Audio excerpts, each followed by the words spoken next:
What's good, Royal Family? I'm back to go live again, day number 3 in a row.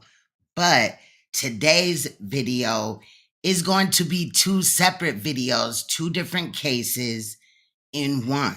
All right. I hope you guys see the title as you guys come in. Hopefully, these notifications go out and we can get this done. We won't be here long. Each is about 30 minutes, giving my commentary, and then we will cut up out of here. But first, before we get started, let's take a listen to Ruga song called For a Duck. Let's go.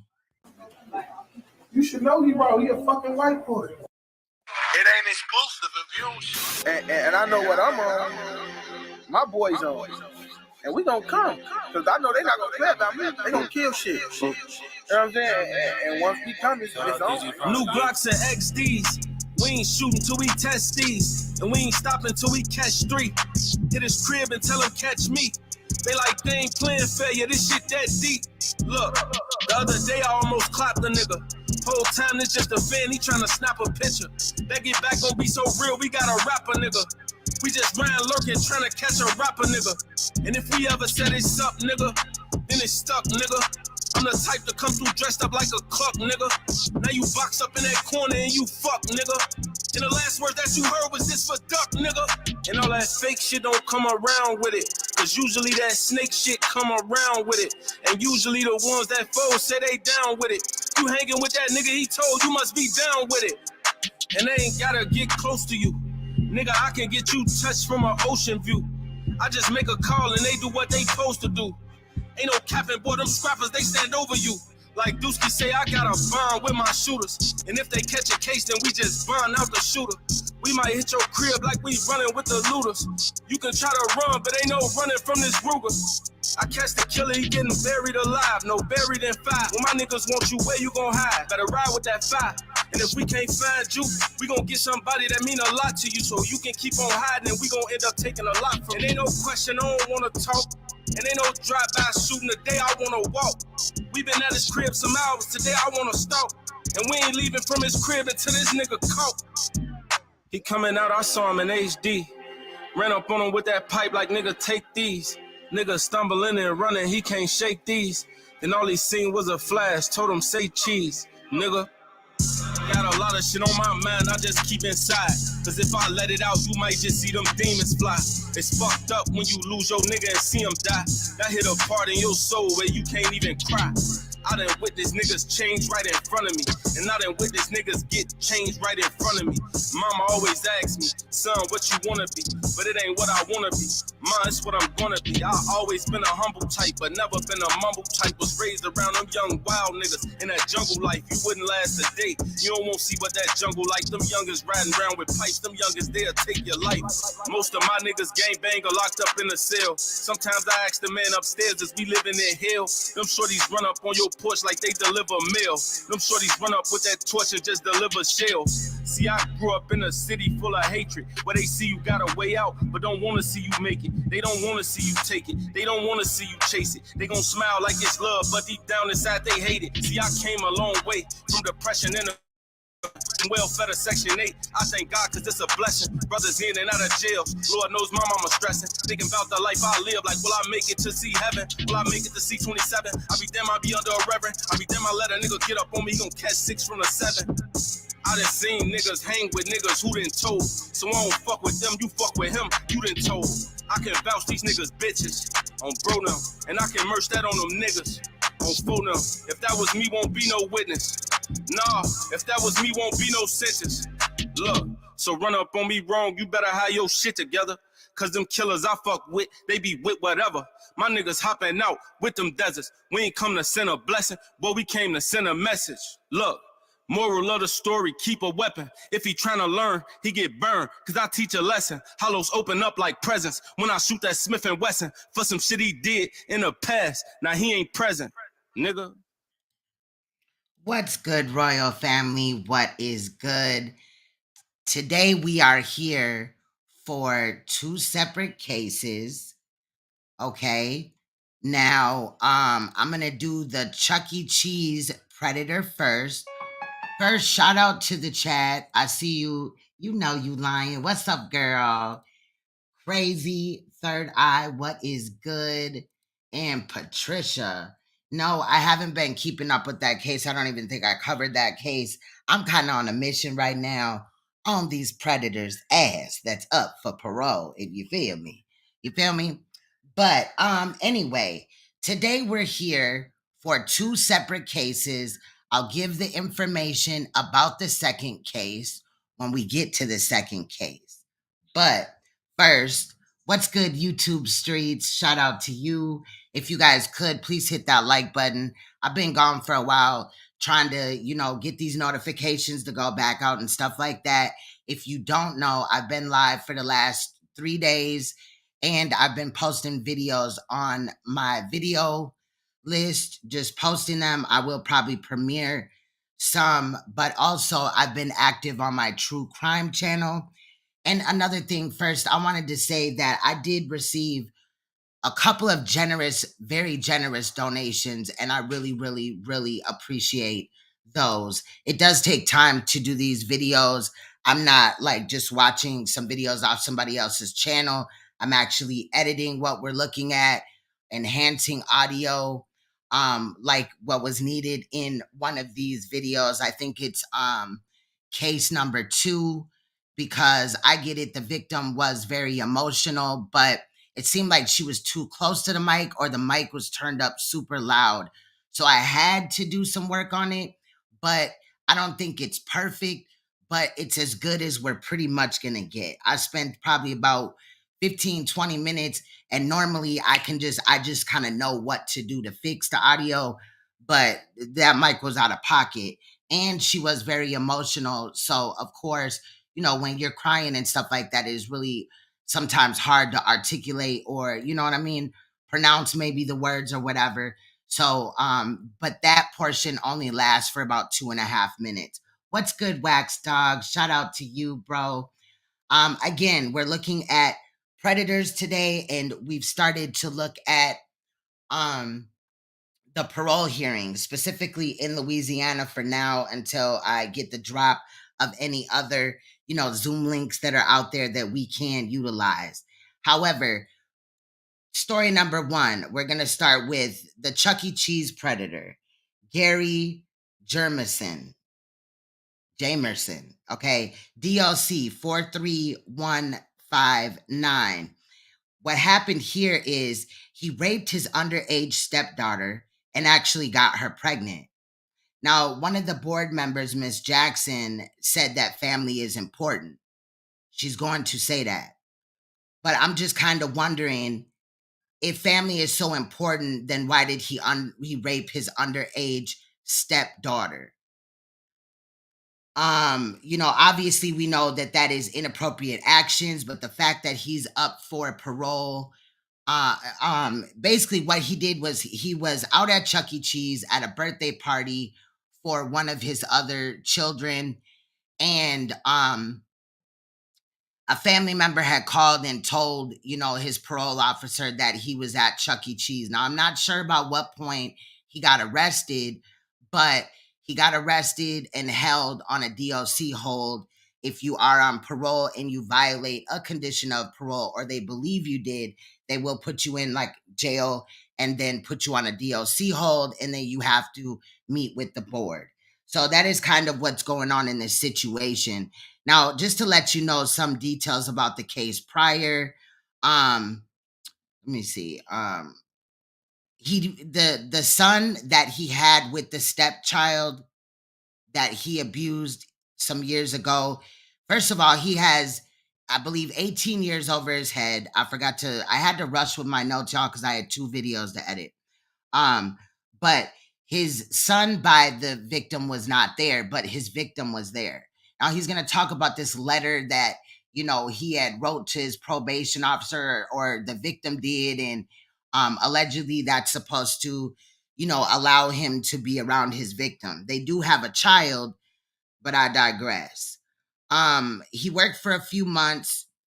The doctor ended up telling him that he had carpal tunnel. Allegedly, this dishwashing job that he had on the outside was so harsh on his hands that he had gotten carpal tunnel. He did pay his registration fees and completed the classes and paid the fees for the classes, but he was at Chuck E. Cheese, okay, period. Like, why are you there? Everybody knows that Chuck E. Cheese is a place for children and things like that. It just really did not make sense. Now, when it comes to the letter, I am curious about who idea was it to write this letter, and does the victim actually want to even have any relationship with this man?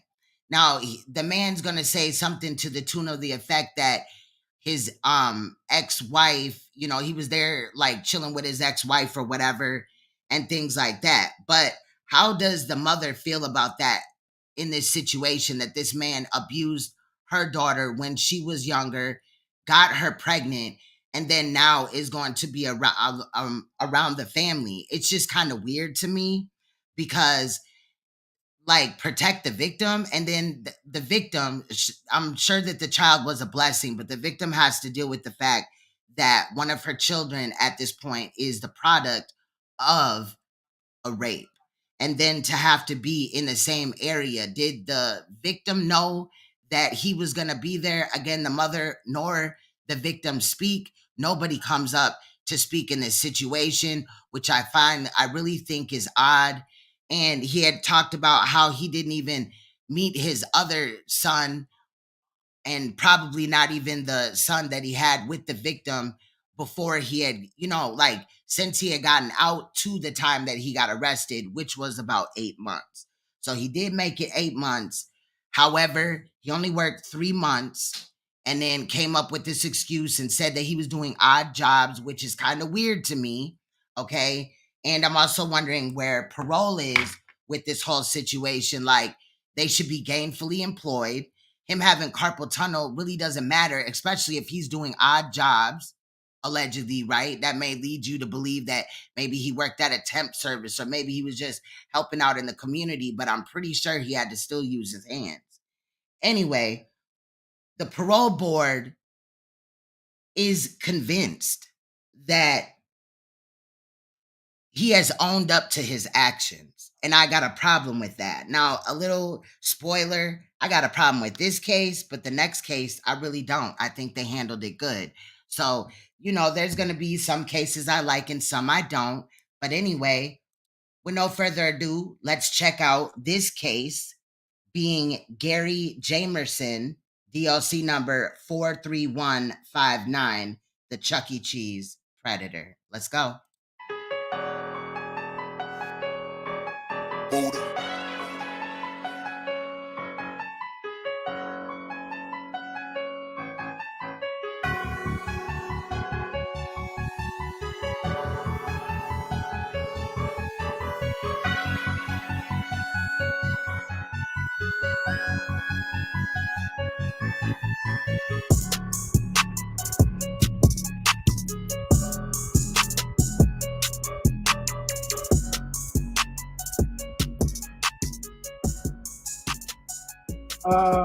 Is here to consider a case of Gary Jamerson, a revocation with Mr. Jamerson as a Jamerson.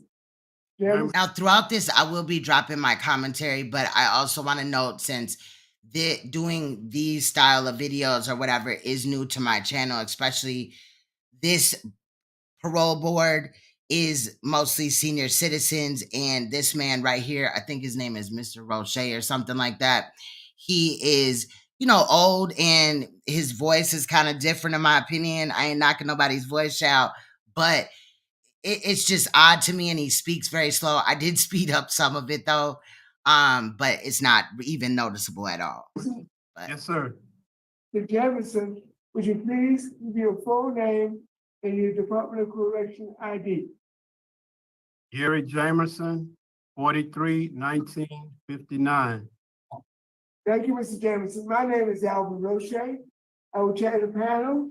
To my left is Ms. Bonnie Jackson. To my right is Ms. Pearl Watt. Would the officer in the room, please introduce yourself and give your rank. Deputy Richardson classification. Thank you, Ms. Richardson. It's doing something with the damn. Hold on, really quick. I'm just waiting for the little thing to go up. It's not my internet, but it's doing that thing like it do when you're getting striked or something. I don't understand this shit. This shit's some dumb shit. But so this is the inmate, obviously right here. This is a CO. You're gonna hear briefly, I think at time maybe from the warden or staff at the jail. But I don't, not this one. That's the next one. All right, we're back. Mr. Jamerson, you're here today for a revocation hearing because you have been accused of violating the conditions of your parole contract and your sex offender contract. Do you have an attorney present? No, sir, I don't. Do you want an attorney present? No, sir, I don't. Okay, do you have a parole revocation questionnaire in front of you? Yes, sir, I do. Okay, is that your signature dated January 6, 2023? Yes, sir.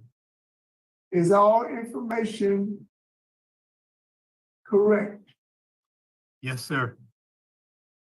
And at the time of this arrest, you were unemployed? Yes, sir. So you're ready to proceed without an attorney? Yes, I am, sir. Mr. Jamerson, you're here today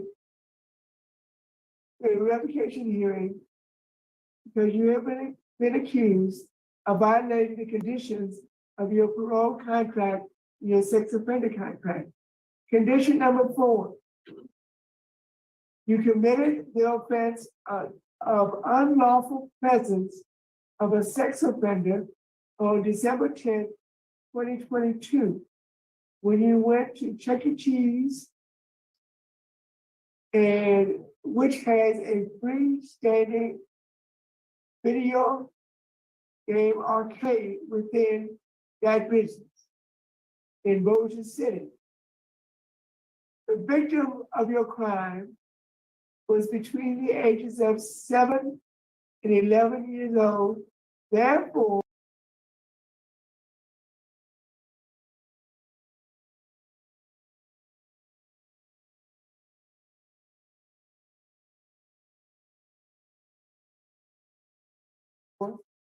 you cannot be in a business that caters to juveniles. On December 16th, 2022, you admitted to your parole officer that you had been in the business for a birthday party. Section 4, parentheses 1 of the sex offender contract prohibits anyone convicted of a sex crime where the victim is where the victim is under 13 years old from being within 1,000 feet from a freestanding video arcade. According to, according to Louisiana Revised Statute 15.538, how do you plead? Guilty, sir.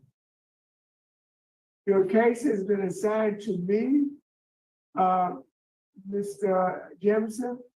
Would you like to make a statement on your behalf? Yes, sir. With respect, I'm very grateful to have the opportunity to speak with you this morning. And at the same time, I'm very sorrowful for the incident which makes this hearing necessary. On my offense, my oldest son, who's 25 now, he was 1 when I left. And so upon moving back to Shreveport, I had only been in Shreveport a month and a half, and I hadn't seen him. He's married, he's got a wife, he's got 3 children.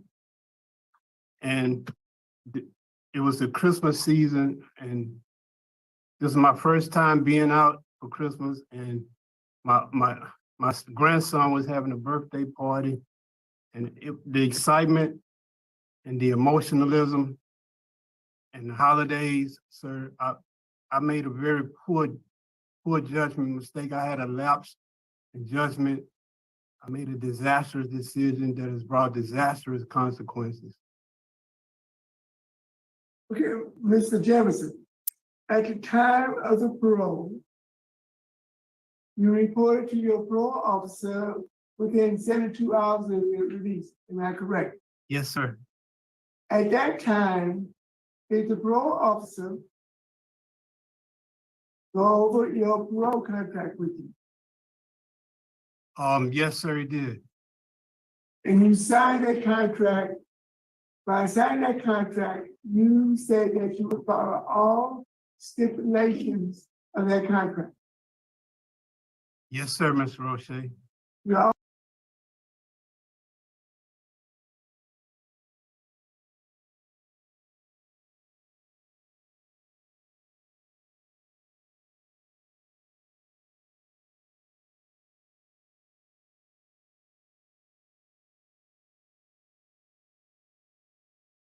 also went over your sex offender contract, which I think is condition number 13 of your parole contract. Am I right? Yes, sir. May I make a statement on that as well? Oh, no, you cannot. And you went over that sex offender contract. Yes, sir. That contract say that you should not be in the presence of any minor children. Is that correct? Yes, sir.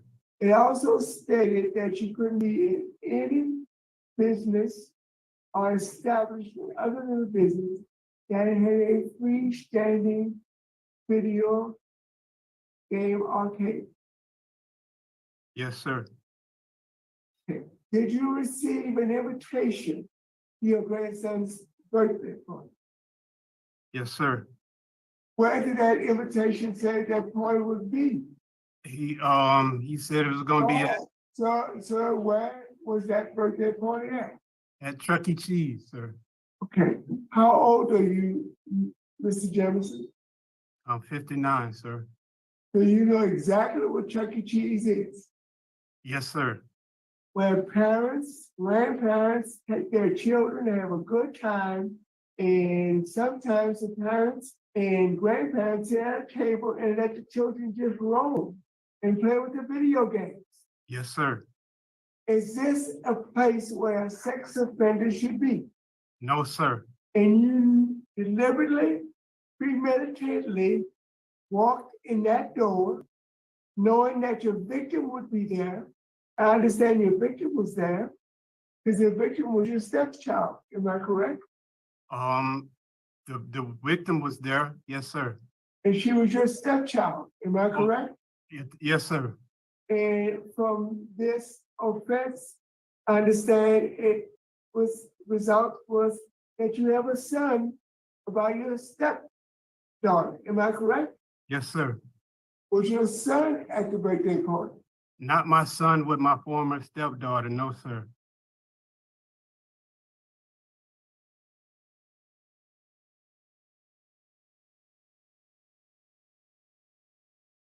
My bad. I had muted my mic.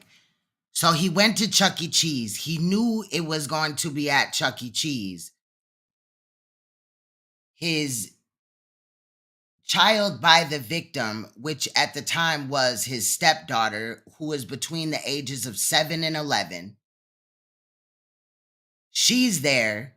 The stepmother is there and some of the other family, but his son is not there. So that's what I'm saying, where he didn't even meet the son of the victim yet. Maybe the son of the victim doesn't even want to meet him. But I just think it's really odd that, you know, he's talking about he went to Chuck E. Cheese and then his victim was there. Like, did she know that he was going to be there? Or what is this whole situation? Is the mother in some place manipulating the daughter like, oh, he's in the family, shut up, you got to deal with it?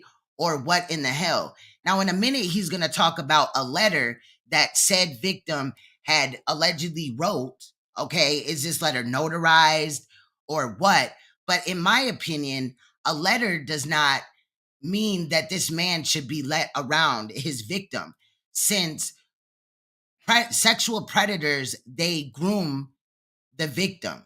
So she could have been groomed over how many years of time, we would never know.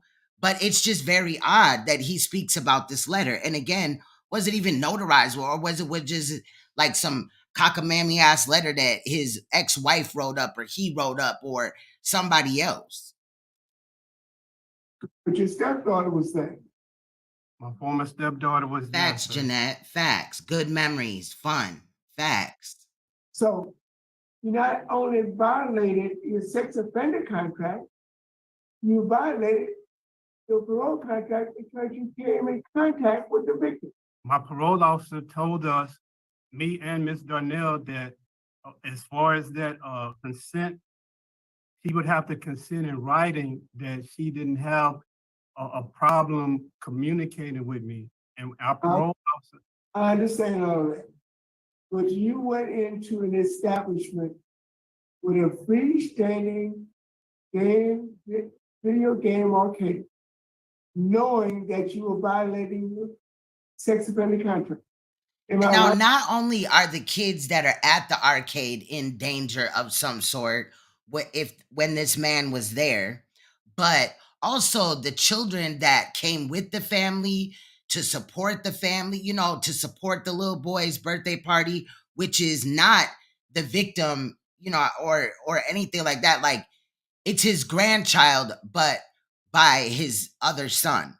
So this is what I'm saying. Like, he put a lot of people in jeopardy, not just people that were at the arcade, people that went also just to join the birthday party, and also his family. Am I wrong? Like the younger family members. Right, Mr. Roche. Ms. Jackson, you have any I questions? do. Mr. Jamerson, what was your original sentence on, what were you convicted of? Convicted of forcible rape, How much time did you receive? 40 years, Much of that 40-year sentence did you serve? 22 years. So you still have 18 years left to serve, is that correct? Yes, ma'am. So he already served 22 years. He has 18 over his head. Why would he jeopardize in the least bit anything like that? He could have been told them, and that's what I'm saying. He's going to say that like his family knows or whatever, basically that he's in there for that, or they've seen the paperwork or something like that. But like, it seems like in this family, they tried to keep it hush. And I don't know, because another family member outside that did not attend the Chuck E. Cheese event, whoever that was, had called in and reported this to his parole agent. How long had you been out of prison? 8 months. I was looking through the parole officer's notes. Apparently you were attending sex offender classes. Yes, ma'am. Now, explain to me, Okay, and I don't know if he has children with this lady, but from what it seems like, he had gotten with the woman that already had children. He may have had children with her, but at least he molested her daughter, got her pregnant, and then now they still like claim him. Like, what? When he was talking about family, like, that's not family. Everybody should have turned their back on this nigga, acted like they didn't know him, type of shit. A lot of people would be like, oh, sex offenders can change. And he did do 22 years, but clearly in 8 months, he was about to turn those 22 years and just flush them down the toilet. Just turn it into nothing. Because it was so important that he went to this birthday party. And again, if he was honest with them, there's something that's not adding up here, because in my opinion, he should have very well been able to tell them, look, you know, maybe it's a private party. Like, why didn't he run it past his PO?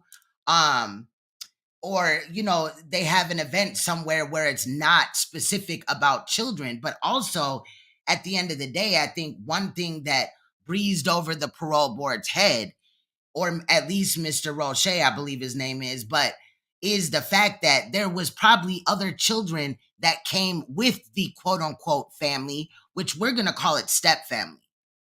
Yeah, he has a child. It seemed like he possibly had a son, an older son, with the woman that he was married to, that he ended up abusing her daughter and making a son with her as well. Like, this thing is so fucking retarded. Apparently you impregnated the victim, and so she has a son that you're the father of. Is that correct? Yes, ma'am. Whose birthday party did you attend? I'm trying to understand the connections and the relation. This was it was my grandson for my other son, who is the son of me and my ex-wife. I see. So Okay, so there we got it. He made a baby with the ex-wife. He's now grown and had a son, and they were there celebrating that son's birthday party. But I'm just saying, like, still, okay, maybe, like, girl, why is the mom still fucking with this nigga? Like, what? Like, I don't care. Like, bro, no, there's no way in hell. it's the victim's half-brother. Yeah, he got the victim pregnant. He also got the victim's mother pregnant and had a child with her that happened to be a boy. So he slept with the mom, married her, got her pregnant, and then they had a son. And then he also slept with the daughter, who was underage at the time, between 7 and 11, got her pregnant, and she had a son. So he's got two sons, and Other? Yes, ma'am. his son by the victim was not there, though. So it was just the son that he had with the wife. And why this wife or ex-wife or whatever in the fuck is still even fucking with this nigga, like, I would never want to see him again. I would scratch his eyeballs out. And it was his son that was having a birthday. Yes, ma'am. And were you aware that the stepdaughter would be there? No, no, I didn't, guess. No. You giving me? Now, in my opinion, that's one thing that you should check for. A, you're going to a birthday party at Chuck E. Cheese. You're a sex offender. It says on your contract you're not to go in those type of establishments. Why wouldn't you check to see if your victim is going to be there? Or even, did he even ask about his son by the victim? Is he going to be there? Can I see him? Since this was allegedly family time. Two answers, help me understand. I can't. What kind of relationship does the victim have with your son, her half brother? They have a good relationship. As they should. They're brother and sister. They shouldn't be beefing about it. The victim got raped by his father, which happens to be the victim's stepfather. That shouldn't mean that she should hate her brother because that's her father, his father. Girl, this shit is confusing. I hope y'all get where I'm coming from. Right. So it wouldn't have been unusual for her to come to her nephew's birthday?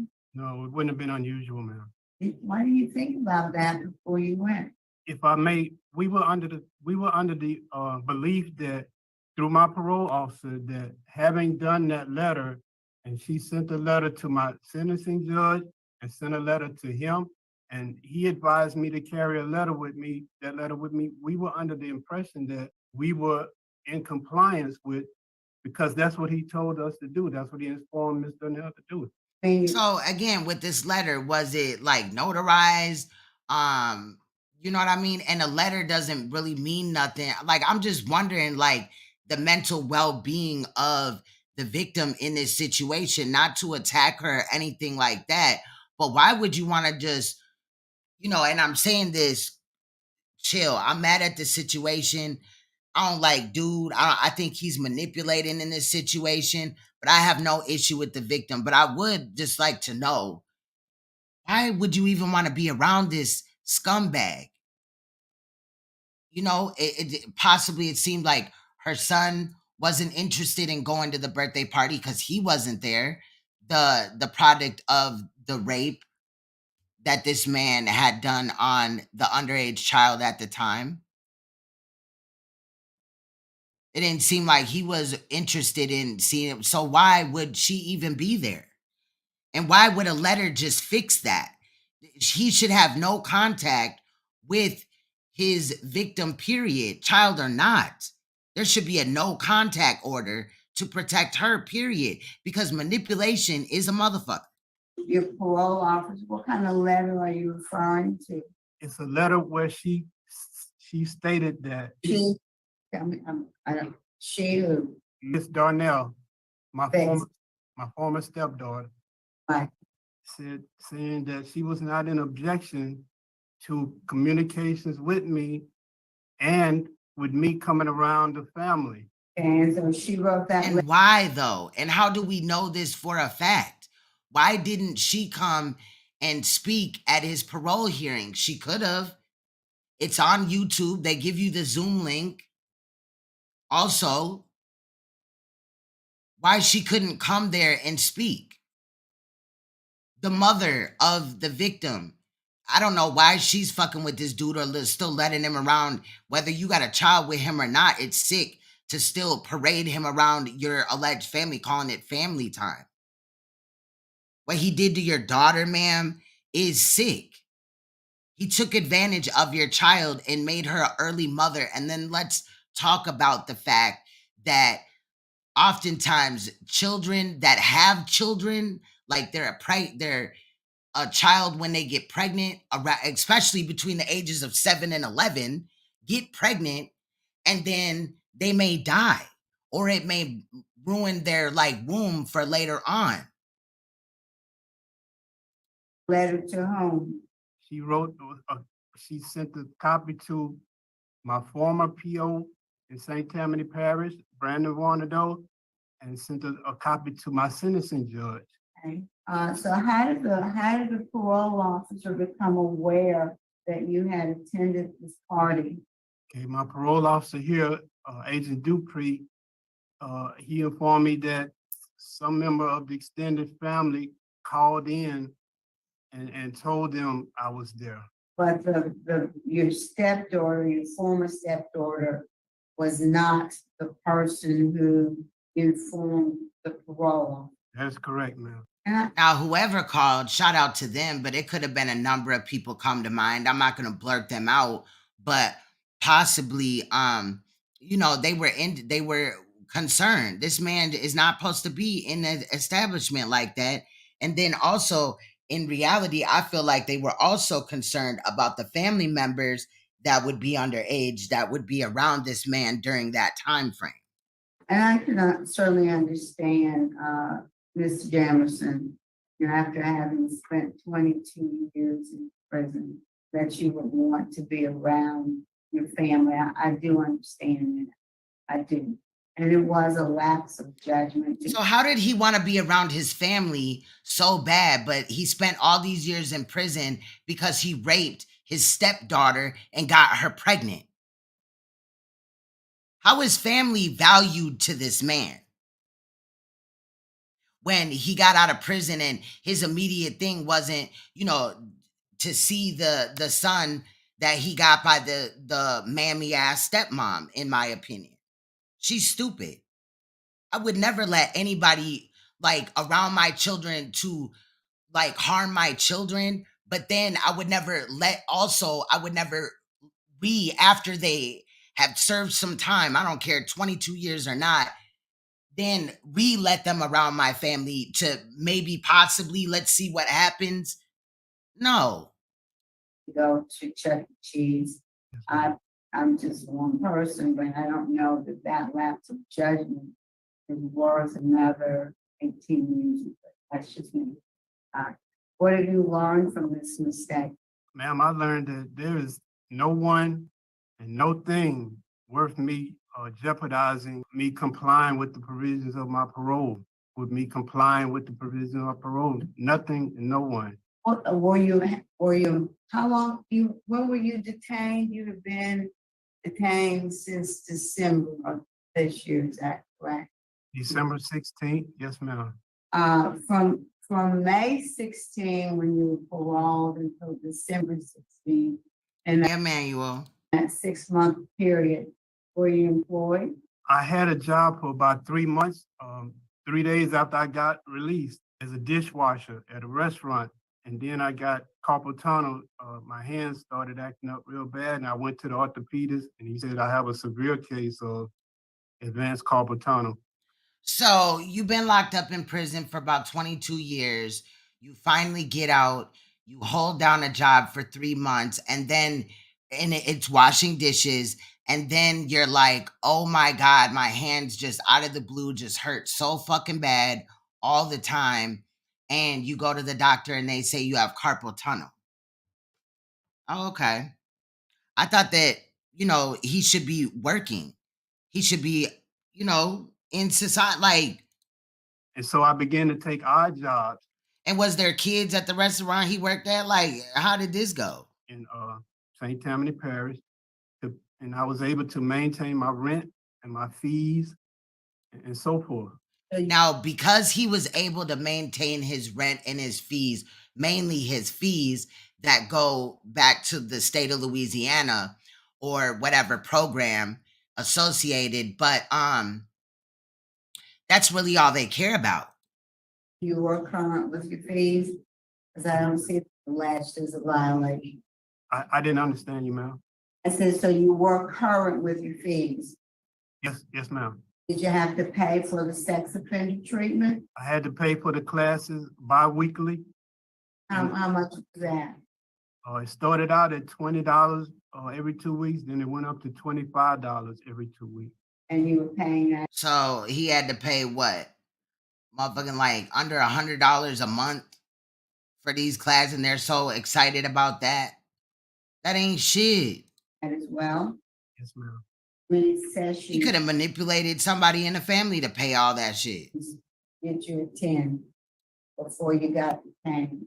The time I lived in St. Tammany Parish, I went to all. You think he's not lying, but he learned nothing? Gotcha. I went to all of them for the 7 months I was there. And then I moved to Shreveport, and I was here a month and a couple of weeks before this incident.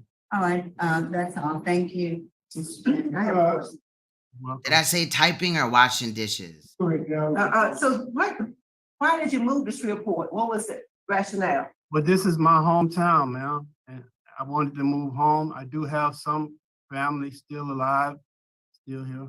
Okay, so you had to pay the registration again at a new address?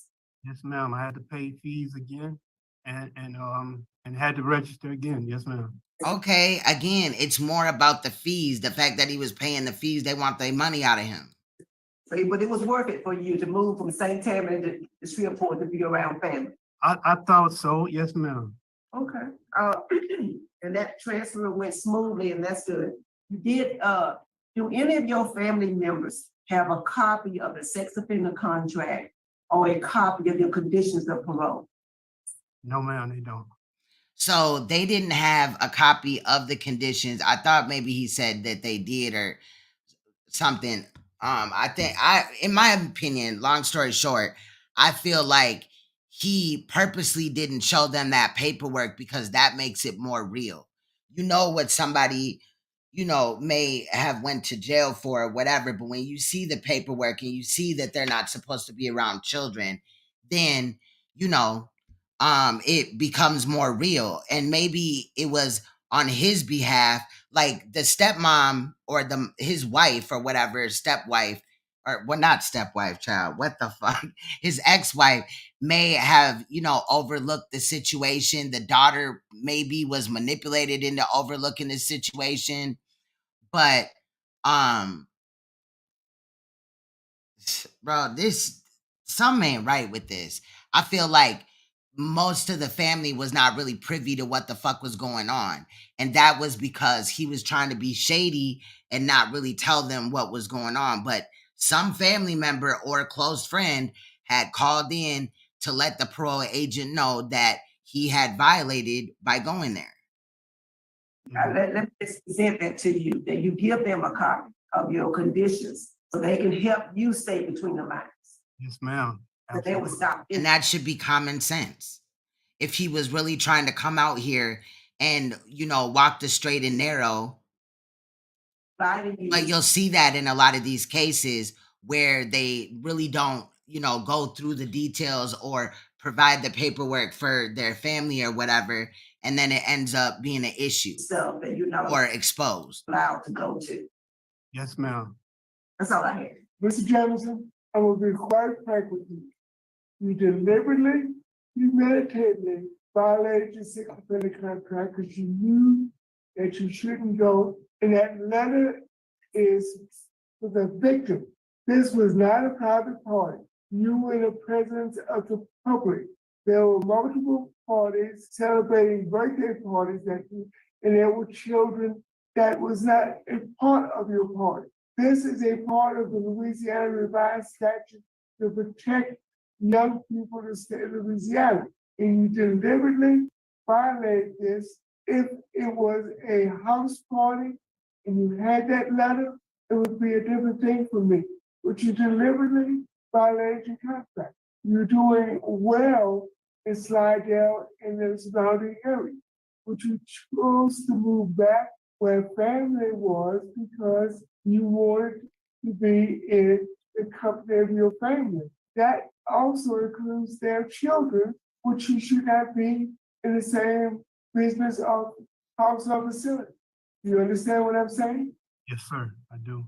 Now, Ms. Jackson said that this is not worth another 18 years of incarceration. I agree with it. But now, just because I don't know how it's there, but here, let's say somebody is on parole and they, have to go in front of the parole board or whatever, they're held on a DOC hold. They will be able to, the board can then decide like, oh, well, maybe we won't give you all the time over your head, but maybe we'll give you a year or a couple of months or maybe a couple of years so that you are penalized for this. But watch this shit, y'all. when I vote to revoke you, and I will, you'll have a chance to come up for parole again. And if it is the decision of this panel for to revoke you, you need to go back, get all the programs, have good disparity, and you'll come up for a parole hearing in a short period of time. But so he said, I could revoke you, send you back, but you'll be up for parole soon. Y'all let me know if it's hard to make out what he said or you think I should speed it up next time, because he's very long-winded and then he talks very slow. But y'all let me know or whatever in the comment section or in the chat. But yeah. next time, please remember that you are a sex offender. Your victim was under the age of 13, and you have strict restrictions, and you have to follow those. Yes, sir. At this time, would you like to make a closing statement on your behalf? Yes, sir, Mr. Roche. As I mentioned earlier, this was not a dismissal or just me just flipping off the provisions of my parole, sir. Not at all. I know it looks that way. Again, it was the emotionalism. It was the holidays. It was all of that. It was seeing my son. It was seeing them for the first time. It wasn't and that's what I'm trying to say is this, sir. I'm very sorry about that. I was doing so well, as you mentioned, and I was doing good as well, even at where I was living at, giving back to society and so forth. How was he giving back to society by just working a job and washing dishes for 3 months? How was he doing that? What part of giving back to society is that? No, you were working for your living. You were paying rent and whatever associated dues with your prison shit. It's never my intention to reoffend. That is not even an issue with me to reoffend. Facts, Emmanuel. This is just an isolated incident, not to minimize it at all. It's just, it was my family. And Because that's what it seems like to me. He's minimizing it. You mentioned I was doing really well.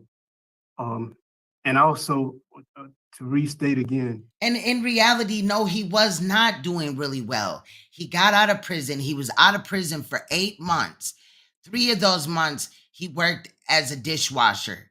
Then maybe he just was like, fuck it, I'm about to apply for disability or something. Let me go to the doctor, complain about my hands, and then hopefully this doctor will say I got carpal tunnel, which is what happened. And then, I don't know if he's on disability part, but the doctor part diagnosing him with carpal tunnel. Just in 3 months though, like that? Like, so he didn't have no prior hand pain before that? And then after that, he claimed that he did odd jobs here and there. What is the odd jobs? Okay, you're a registered sex offender. We need to know. And then also, you didn't try to get, another job or anything like that. Why didn't your parole agent say that, when that's why I'm saying I believe that he had applied for disability, because if he applied for disability, told his parole agent, like, look, the doctor said I got carpal tunnel. Here's the letter, since he likes letters so fucking much. That they're saying this and all this and that, and then he just did odd jobs. But I don't know. I'm just wondering. And then the fact that he just said odd jobs, that was very wild to me. What's good, Lonnie and Sincere? Salute to you guys. Please hit that like button. I appreciate you guys. Today we're looking at the Chuck E. Cheese violator.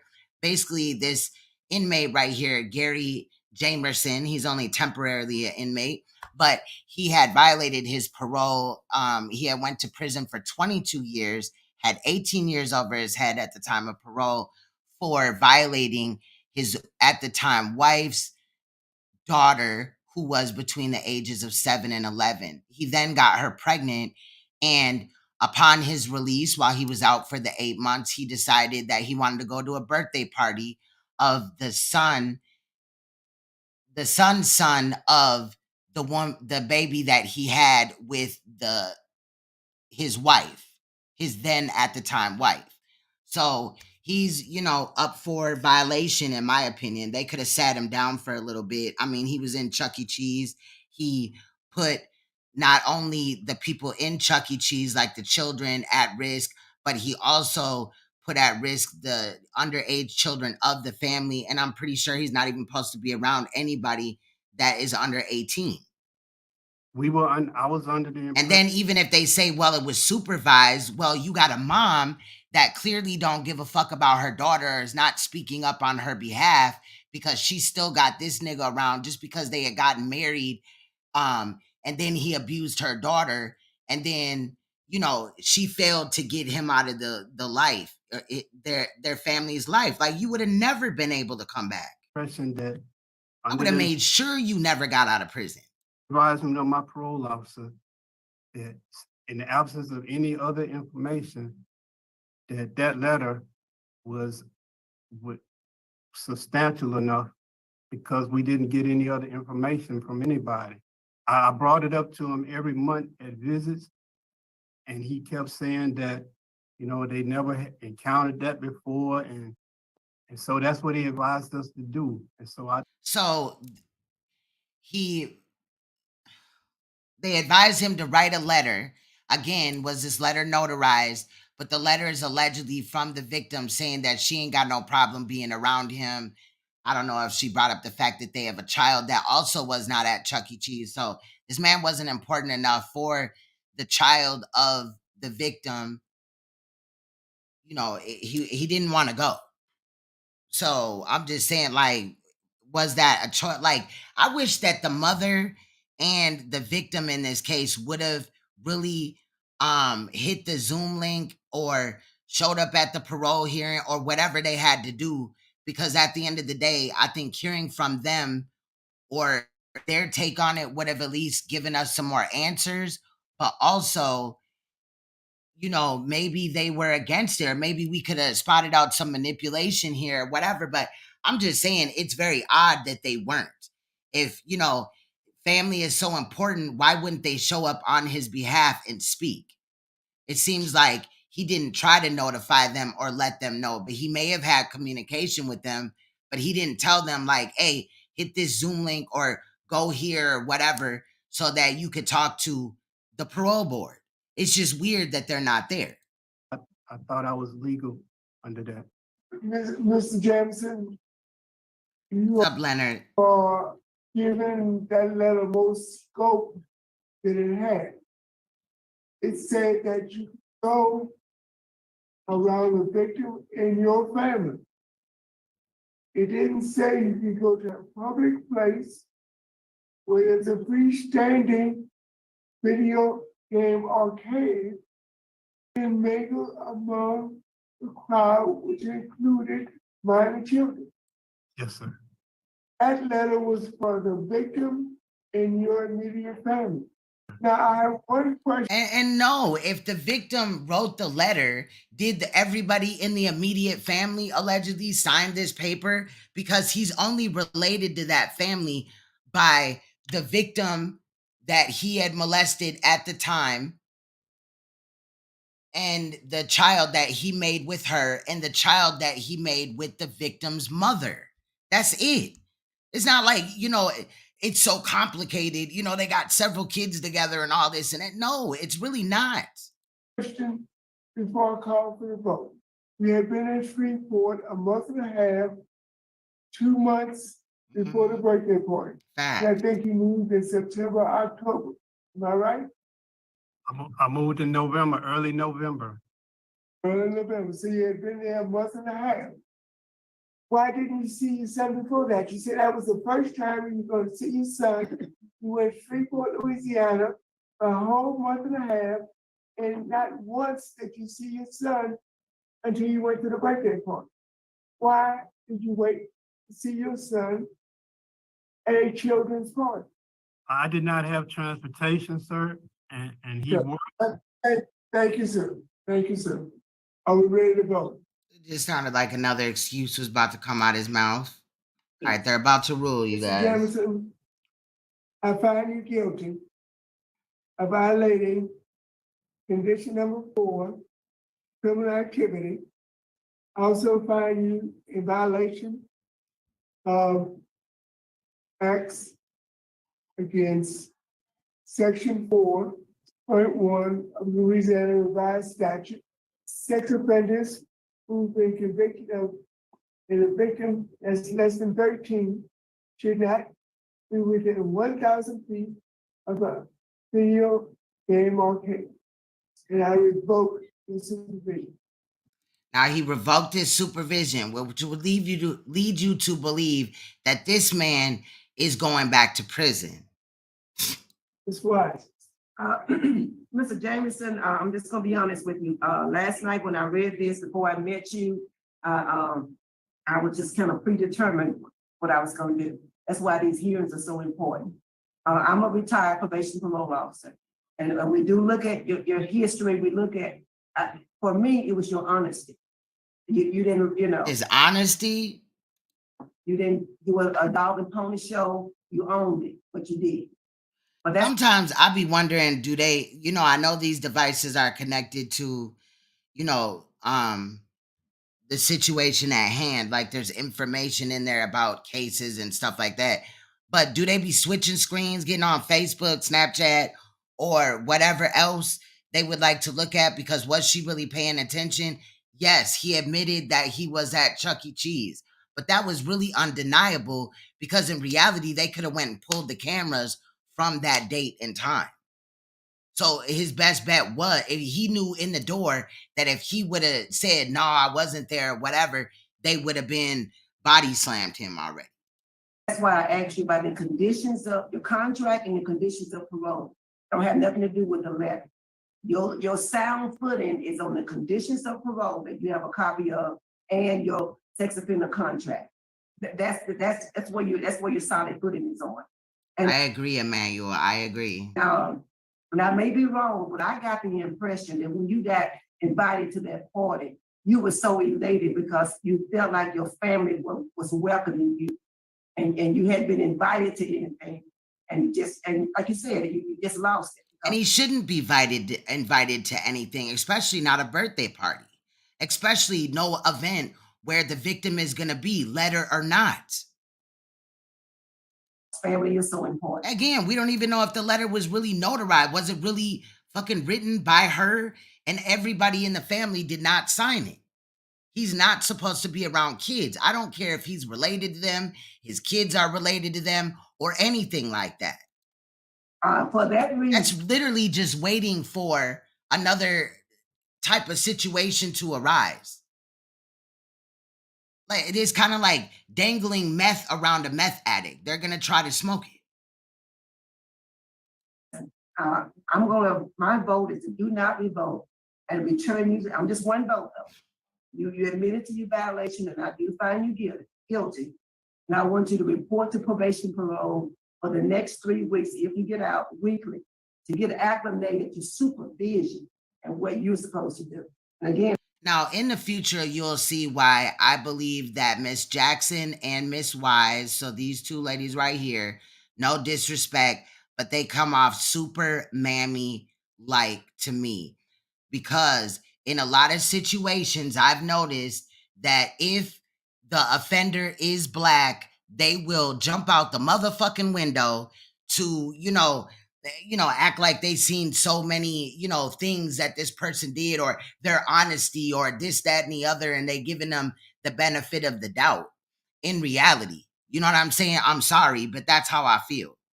Not every case, but most of the cases. Like, I literally, as I was recording these over the last few weeks, I was kind of like, what the fuck? Like, at first I was like, yeah, like, salute Miss Wise and shit. Like, they make a good point or whatever.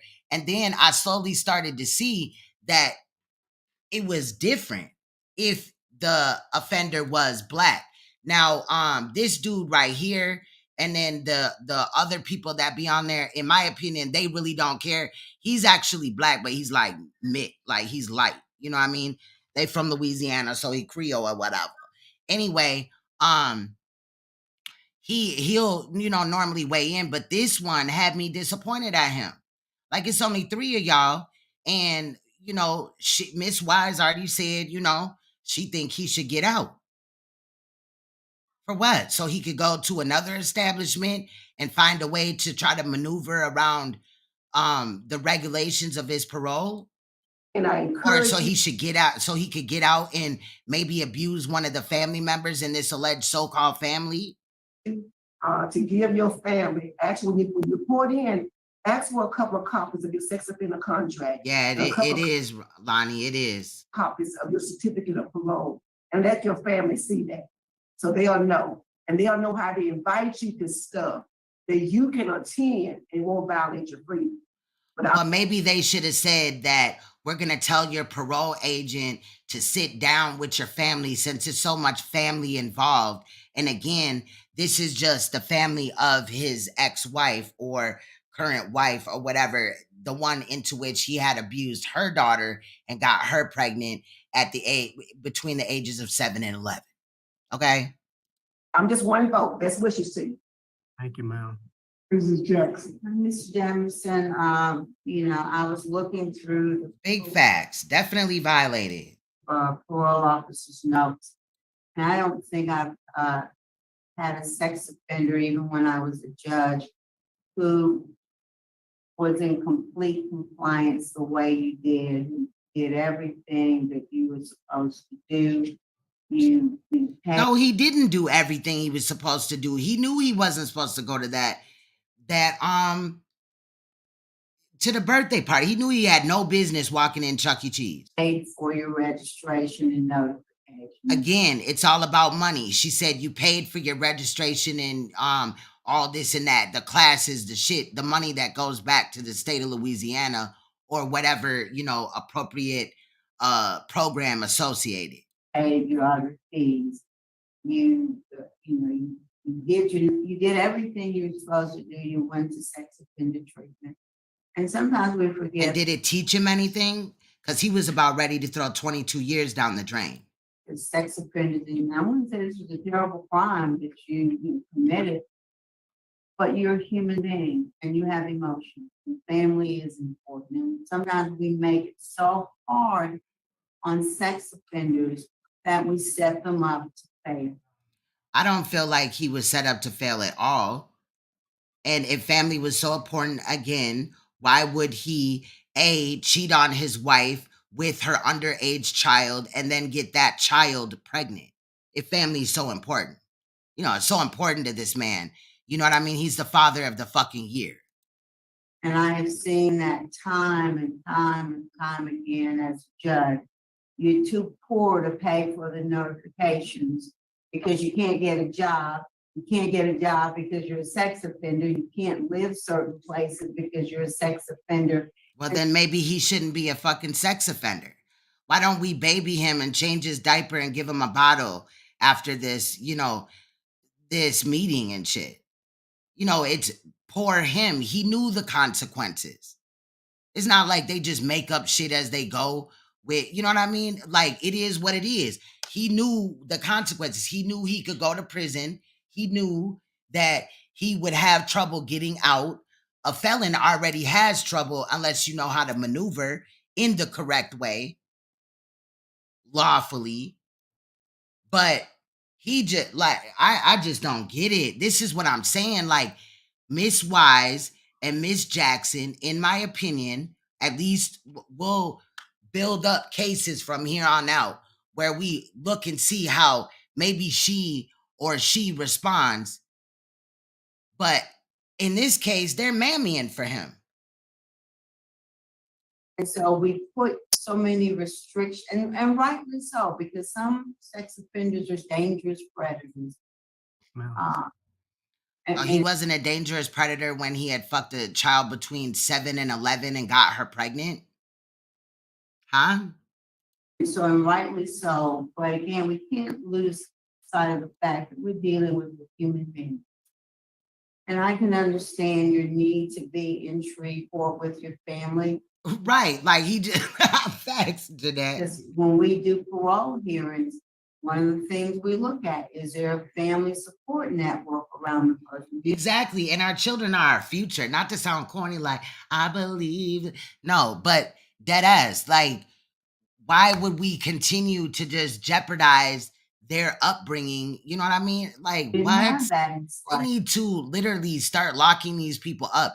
If he was sentenced to so many years or whatever, I don't even know where his original parole hearing is. Maybe I could find that or whatever, because it was just 8 months ago to where he was released. But yeah, this shit crazy. I know.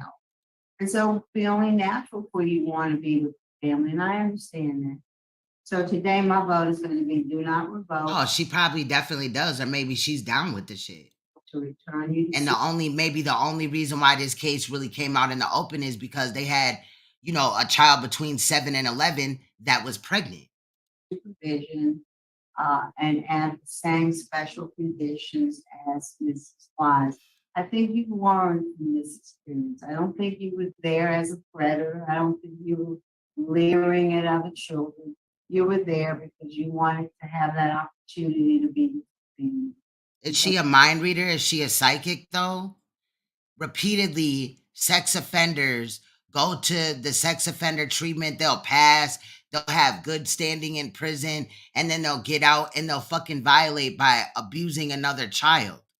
So my vote today is do not return to supervision. Thank you. Mr. Jamerson, Yes, sir. you have received 2 votes. So she said that she think he should be out, basically. Do not revoke. Return to supervision. Return Not revoke. Return to supervision. 1 vote to revoke your supervision. The outcome of today's hearing is That's an interesting question. They didn't say anything about any of that. Sometimes some of these crimes happen so long ago, like there's no news report or barely any paperwork when you look their name up. supervision is not revoked and you will return back to I'm not sure, but I think you have to have some type of you know, prior employment with, the legal system or whatever. Like Miss Jackson said that she was a judge, and I believe she was a parole agent at some time. So you have to have something like that. But in my opinion, I do agree with some of what they say in other cases. When I'm saying I'm talking about the parole board. But I do think that we need some younger eyes on this parole board, possibly. I'm not saying like 18 years old, but maybe ones that are like 35, 40. You know what I'm saying? No disrespect to them, but there's a huge age gap in between what I had just, suggested and these people right here. These people right here possibly were alive when some of these, like, they got this thing going on where they had sentenced a lot of people even for petty shit like stealing gum out the store. If you were a repeat thief or whatever, they would give you 10-6 life. And a 10-6 lifer is somebody that gets 10 and a half years. That's the sentence. 10 and a half years to life. It's basically just an habitual offender. So when you have, I think, 3 or even 2, they can even say that you're an habitual offender. Now, the good time there is based on 65% of the time that you were given. You have to have served that.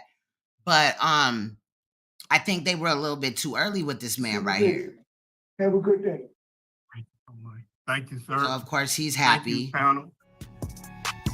Now, let's go back to this really quick. I'm not moved at all by this situation.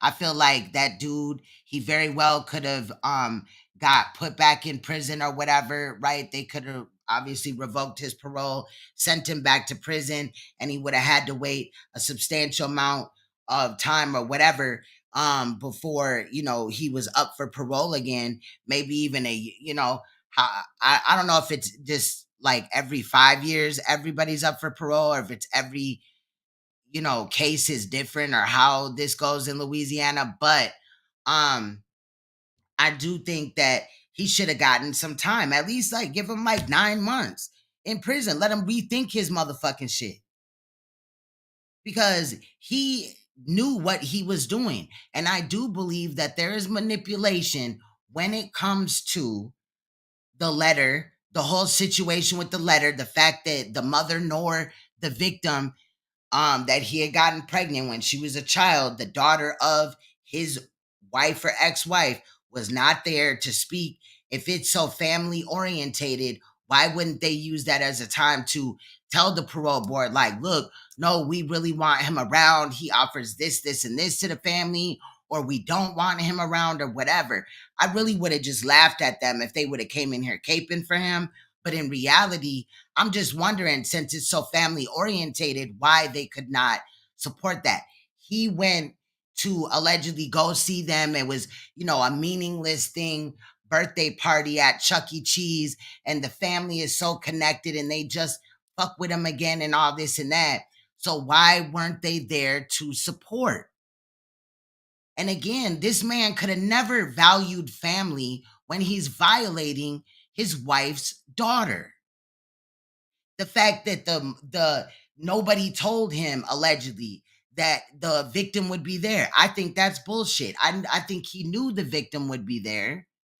Maybe, I don't know who didn't talk to who, but I believe that he knew the victim was going to be there. And he went there to see the victim. His son that he had with the victim wasn't even there, but he, had to go and do all this and that. He did not give his family the adequate paperwork or knowledge about what he should or should not be around. And all that just screams manipulation to me. I'm sorry. He knew what he was doing. And I think he should at least, in reality, I wouldn't even have given him 9 months. I really would have body slammed his ass with some years in prison, not, technical abuse or whatever. I'm just saying, like, I really would have let him have it. Like, he got 18 years over his head. Well, that would be a good thing. You could sit him down for a couple of more years, give him another chance if he fucks up or if he's still alive. You know what I mean? Like, if he's still alive, he would be able to get parole. If he's not, then, whatever. But if he messes up while he's out on the second time, now, you done brought him in for the situation at Chuck E. Cheese, then you sat him down for some years, and then you re-parole him, and then he fucks up again, then then you give him longer time or just max his ass out. Like, how come sexual predators get so many times, so many chances, so many slaps on the wrist, and nobody really cares? Nobody thinks about the victim that they could be possibly saving. It's sick. It's really fucking sick. All right. Now, we're going to move on to part 2 of today's show. Since the first one was only 30 minutes, I'm going to stay longer or whatever. Today, I didn't know that my commentary would run over this much. So the next case, and this is the last case for today, but I will be live Monday through Thursday. Hold on really quick. I'll be live Monday through Thursday, around like 9-10 o'clock or whatever. And I'll also be dropping videos throughout the week, in order, to, get to the motherfucking shit. Anyway, this situation right here and these videos will be uploaded entirely to True Crime TV without any commentary. So if you just prefer to watch those ones, you can as well. But this one right here we're going to talk about is Marvin R. Douglas, DOC number 99760. Now, the DA in this situation did not show up, which in my opinion is disrespectful to the victim in this case, the victims in this case. That does show me a lack of compassion on the DA's part, but law enforcement and the DA are opposed to Marvin R. Douglas getting out. But here's some information about the case. So February 18th, 1982, Marvin worked for the mother of the victim and the family as well. They trusted him, they helped him with money, they gave him rides, etc. He turned around and raped them on February 18th, 1982 with a co-defendant named Broadway. Him and Broadway had took turns raping the mother, but Marvin also made it a point to, when they went back to the house, rape the 14-year-old child. So what happened was Marvin knocked on the door with his co-defendant Broadway and asked for a ride. They, got in her pickup truck and, took off and all that. And they ended up raping her. Then they took the car to the trailer house where the 14-year-old was. That was the home that they lived at. I believe they had like some land or something like that. And the men were helping around, the area, the property. So at that time, the defendant in this case, not the co-defendant, but the defendant had knocked on the door. The 14-year-old looked out the window and just saw her mother's truck. So she knew that the door was locked. So the 14-year-old opens the door and sees Marvin there. There was a struggle at the door when she tried to close it. After Marvin got in the trailer, he pushed the 14-year-old to the floor and started violating her sexually. I don't even want to use the verbiage that is in the link that is in the description. But if you would like to see Broadway's appeal, obviously the events and the details of the case are talked about because it was Marvin's co-defendant. Marvin's co-defendant, who had also worked for the family, was intending to rob the trailer and got Marvin to stop sexually violating the victim, the 14-year-old victim. They had already raped her mother, okay? They had took turns on the mother. But Marvin's co-defendant then gagged the 14-year-old victim with socks and tied her hands with speaker wire from the stereo. Then they started to rob the trailer. The co-defendant of Marvin grabs a steak knife and threatens to scalp the 14-year-old victim. When they were done with the trailer, they get in the truck and drive the 14-year-old back to the rape scene of where the mother was. The 14-year-old girl at the time was only wearing a t-shirt. Now, Marvin's appeal link, like I said, is in the description of this video. They did confess, but the appeal, going back to the appeal was obviously denied. At the time when they were questioned, they did confess. However, later they said that they confessed because they were tired, claiming that they had not slept or eaten during the interrogation or questioning process. Now, imagine being the mother and you have been taken out of your home. You go to give somebody a ride, you get raped, they leave you at the rape site and they steal your car and they drive back to your home.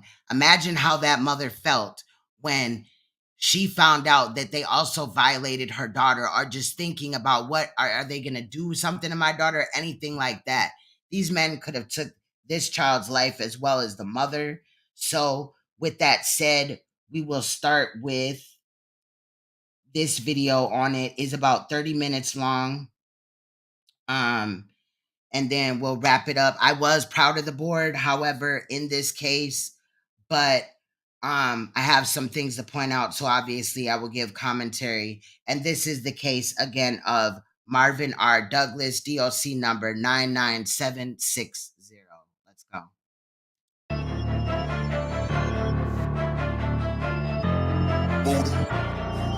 Okay, they are okay.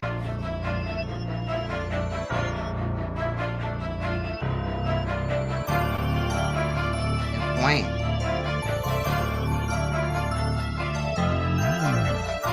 I agree, Jeanette.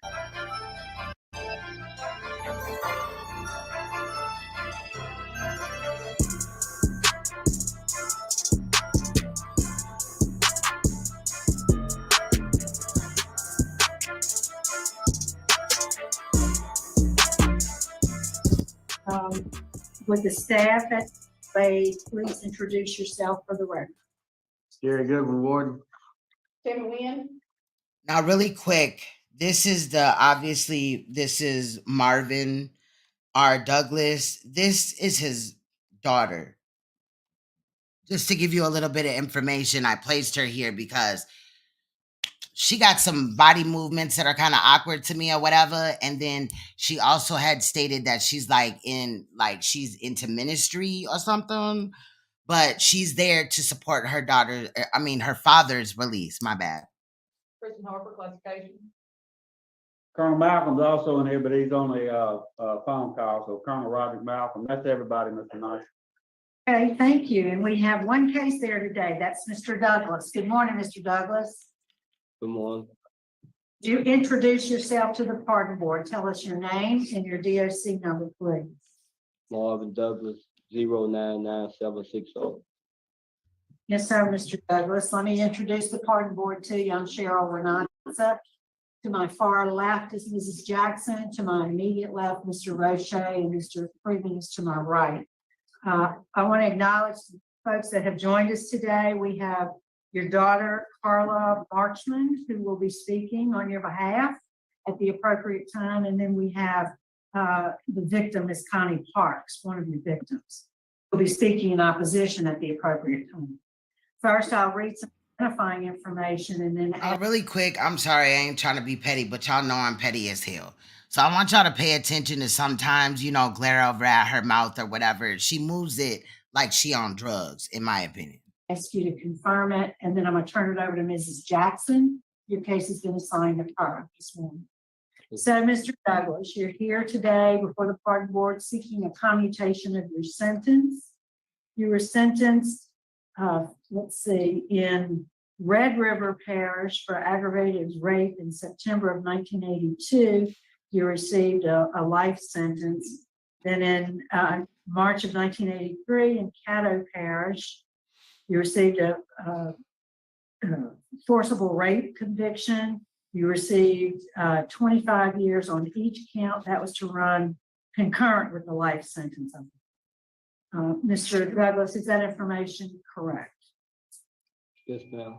So basically, he was given life, and both cases were to run concurrent, mean he's serving a life sentence. I don't know why he's even up here anyway, but the fact that when the daughter found out about the charges, she didn't just drop off the Zoom was kind of weird to me.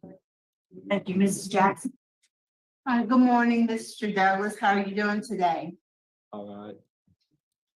Are you having any trouble hearing me right now? No, ma'am. Okay, well, great. Well, let's just get started. How old are you, Mr. Douglas? Ma'am.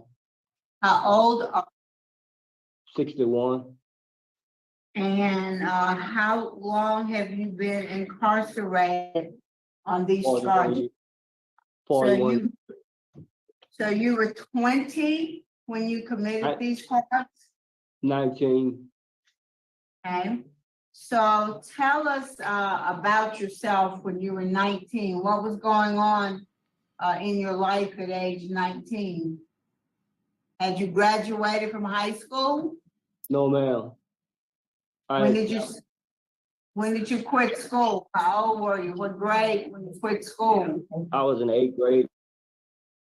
Eighth I was in grade? 8th grade. Yes, ma'am. 8th grade education level. And why did you stop going to school in the 8th grade? Because his mama didn't give a fuck, clearly. Well, ma'am, Daddy didn't care either. I was young and I was going in the wrong direction at the time, and I just didn't want to go to school anymore. Now, let me just say this. I have an 8th grader, right? And school is here about to end on the 8th of June or whatever. But right now I have a 7th and an 8th grader. If my 8th grader just was not going to school, I get it. Maybe the schoolhouse at the time, because this was back in the day. Maybe they didn't call or let them know or whatever. But like, a mother's intuition is everything. And I think that the mother in this case knew that he at the time was not going to school in 8th grade. And your mom just said, okay, you don't have to go? Well, not really. Okay. I didn't have a father. And then it was also weird. I get it though, because my first inclination was, why didn't the mom have anything to say about this? But why didn't she say anything about a father? She didn't ask if there was a father in the home or whatever. You know what I mean? It was just, how did your mom feel about it? What about the father? How old were you when you dropped out? 13. Okay, so apparently you didn't have a lot of structure in your life, because I don't think most 13-year-olds can just decide that they don't want to go to school anymore. Well, I did have structure in my life. I quit at 13, but I started working on a job to try to help my mother out. What kind of job can a 13-year-old have? Well, back then, I learned to drive heavy equipment. I could drive combiners. And then why, I get it, like maybe poverty or whatever, but why would the mother be like, yeah, or be cool with him working just because he's bringing home some money? He's also, jeopardizing his education. But even at an 8th grade level, I think this man knew what he was doing at the age of 19 when he violated, you know what I'm saying, the victims in this situation. He didn't get a license at 13. Well, back then you could work. He was in the 8th grade and he says that he was 13. I got an 8th grader and she's 14, so I don't know. During those years when I was coming up. Okay, I was working on the farm. okay. And, is that how you knew your victim? Because you worked on their farm? Yes, ma'am. Sick. Okay.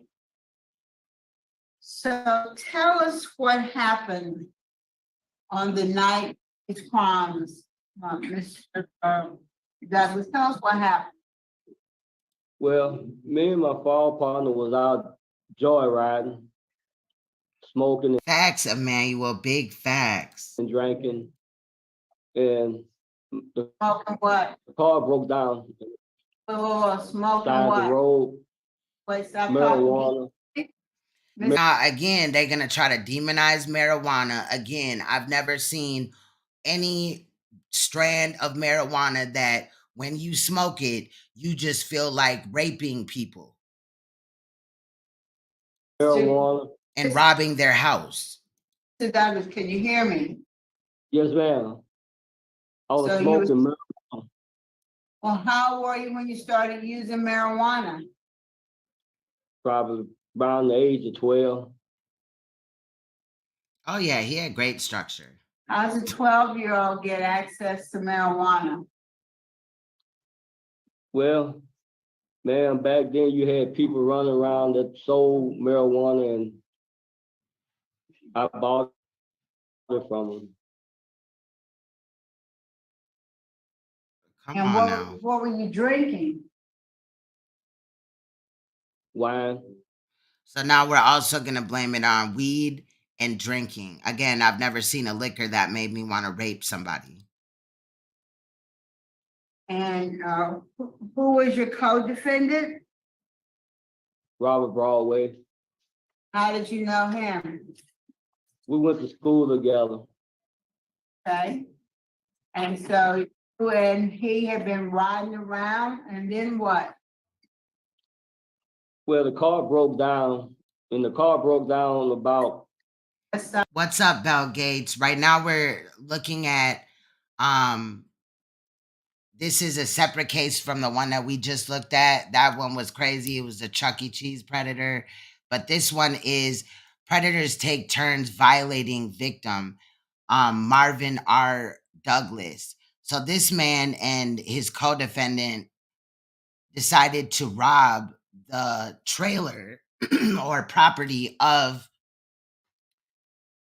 a woman that he was working for. He was working for her and her family. He decided to go there and ask her for a ride. And when they had gotten her away from the residence, they, I guess brought her or coerced her or whatever into a location where they ended up raping her. They took turns raping the mother. Then they stole her vehicle, left the mother at the rape scene, and drove back to the trailer or the property where they brought Broadway, this guy's co-defendant, was interested in robbing the house.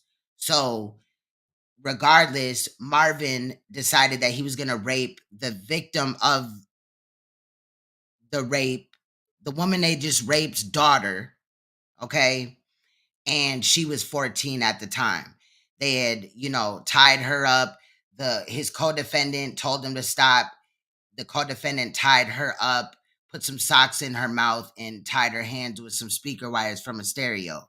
Then they brought the victim, after they had gotten everything they wanted, they brought the victim back into the truck and brought her to her mother at the initial rape scene. So this shit is sick. Like, Stop it right there. Did the car really break down? Yes, and he was probably smoking Reggie at the time. Like, ain't no way in hell, bro. ma'am. And how were y'all able to get it started to take the victim away? We didn't. Okay, well, go ahead. Tell me what happened. Okay, we were walking toward the victim house, and we came up with the plot that we were gonna go burglarize them. I went to the house. I knocked on the door. The mother came out to give me a ride home. But instead of burglarizing, my power partner got on the other side of the truck and started driving, and we drove off, and that's where the rape of the mother happened. Why did you participate in the rape of the mother? Just acted off of my first thought and desire before I knew what I was doing. You knew this lady? Yes, ma'am. He not only knew this lady, he worked for her and she was paying him. Because see, the crime happened. He may have dropped out of school at 13, but the crime happened when he was 19.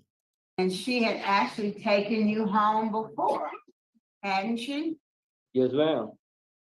And so this is somebody who had shown kindness to you, you knew her, Yes, ma'am. and decide that you're gonna participate in raping her. Ma'am, I wasn't in my right frame of mind then. I don't understand what that means, because you know rape is wrong. Yes, I do know it was wrong. I'm without excuse. I agree. I know what I did wrong. Oh, okay, but you raped her twice. No, Well, that's, according No, to ma'am. her, you and your co-defendant took turns holding her down while the other one committed the rape. But she said you raped her even another time after the co-defendant had raped. So her state was that she was raped twice by you. And he had to have been a horny little freaky, nasty, perverted motherfucker that day. Because not only that, after raping the mother twice, he then got in the pickup truck and went to the trailer and raped that little girl. He was trying to, like, you know what I mean? So after you all raped her, then what happened? We tied her up and drove back to her house. Well, you tied her up and Forced left our her, way in, tied her side the road. and you put her under something. What'd you put her under? Some tin. Okay.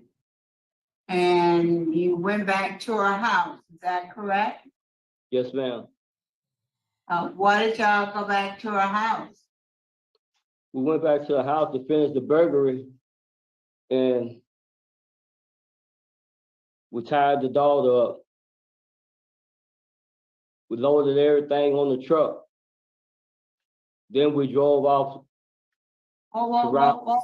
No. What happened to the daughter at the house? Nothing happened to her at the house. Well, you took her somewhere, Yes, ma'am. and then what happened to her? We raped her. Why? Ma'am, I can't really explain who that person was back then. Like I say, I acted off my first thought and desire before I know what I was doing. So he acted off his first thought. So his first thought was to rape the mother twice and then steal all they shit that was valuable and then rape also the 14-year-old girl. That was his first thought. He should never get out. I know these people. They know me. They trusted me. I'd have been places with these people away from everybody. I never tried anything like that. But this particular night, I did. I'm without excuse for what I done. Okay. And even though I was drinking and on alcohol, I can't use that as an excuse either. Hmm. And Well, let me ask you this, because when you applied for this hearing and you were telling, what happened, you only mentioned one of the rape victims. You didn't mention that both of them had been raped. Why is that? Why did you talk about both? because on the clemency state which crime is I'm attacking, that I'm seeking clemency for, and that's why I didn't say anything about the mother, because it was in two different parishes, and I was trying to do what the paper said. Okay. What? All right. I'll accept that. Now you got a 25-year sentence on a forcible rape, Yes, ma'am. I agree, Jeanette. so you've completed that sentence. Is Yes, that ma'am. right? So the Yes. only one that you're serving time on is for the aggravated rape. Is that correct? Yes, ma'am. Well, that kind of explains it for me.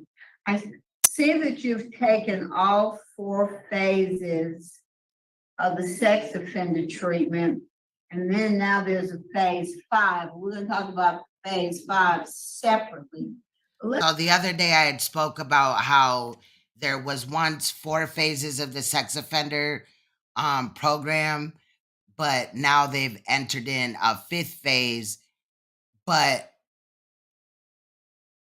it still is not going to work. It has not worked. It's proven time and time again that these people repeatedly violate after getting out. Let's just talk about the sex offender program.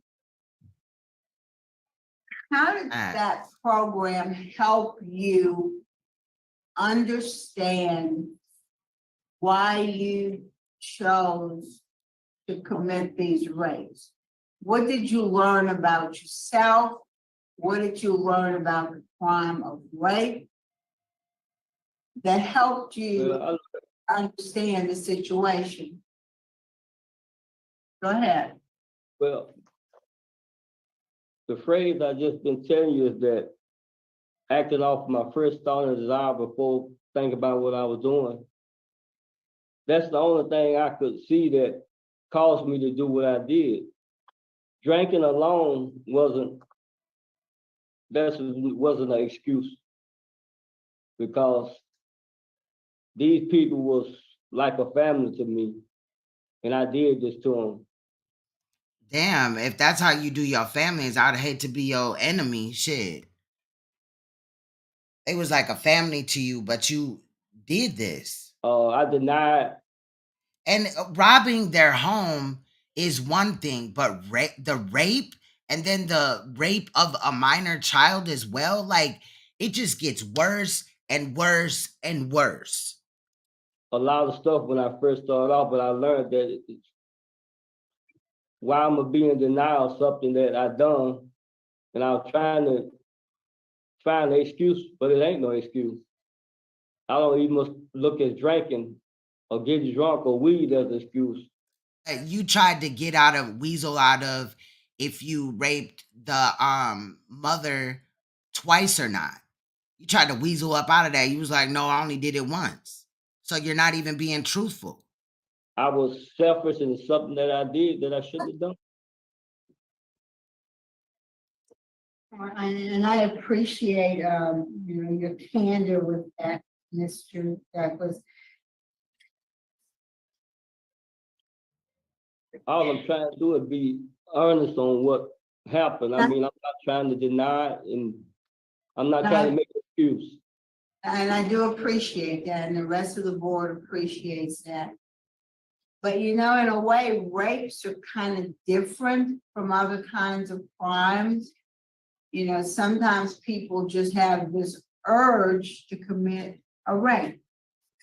And unless you understand, what causes you to have this urge. His co-defendant was a man by the last name Broadway.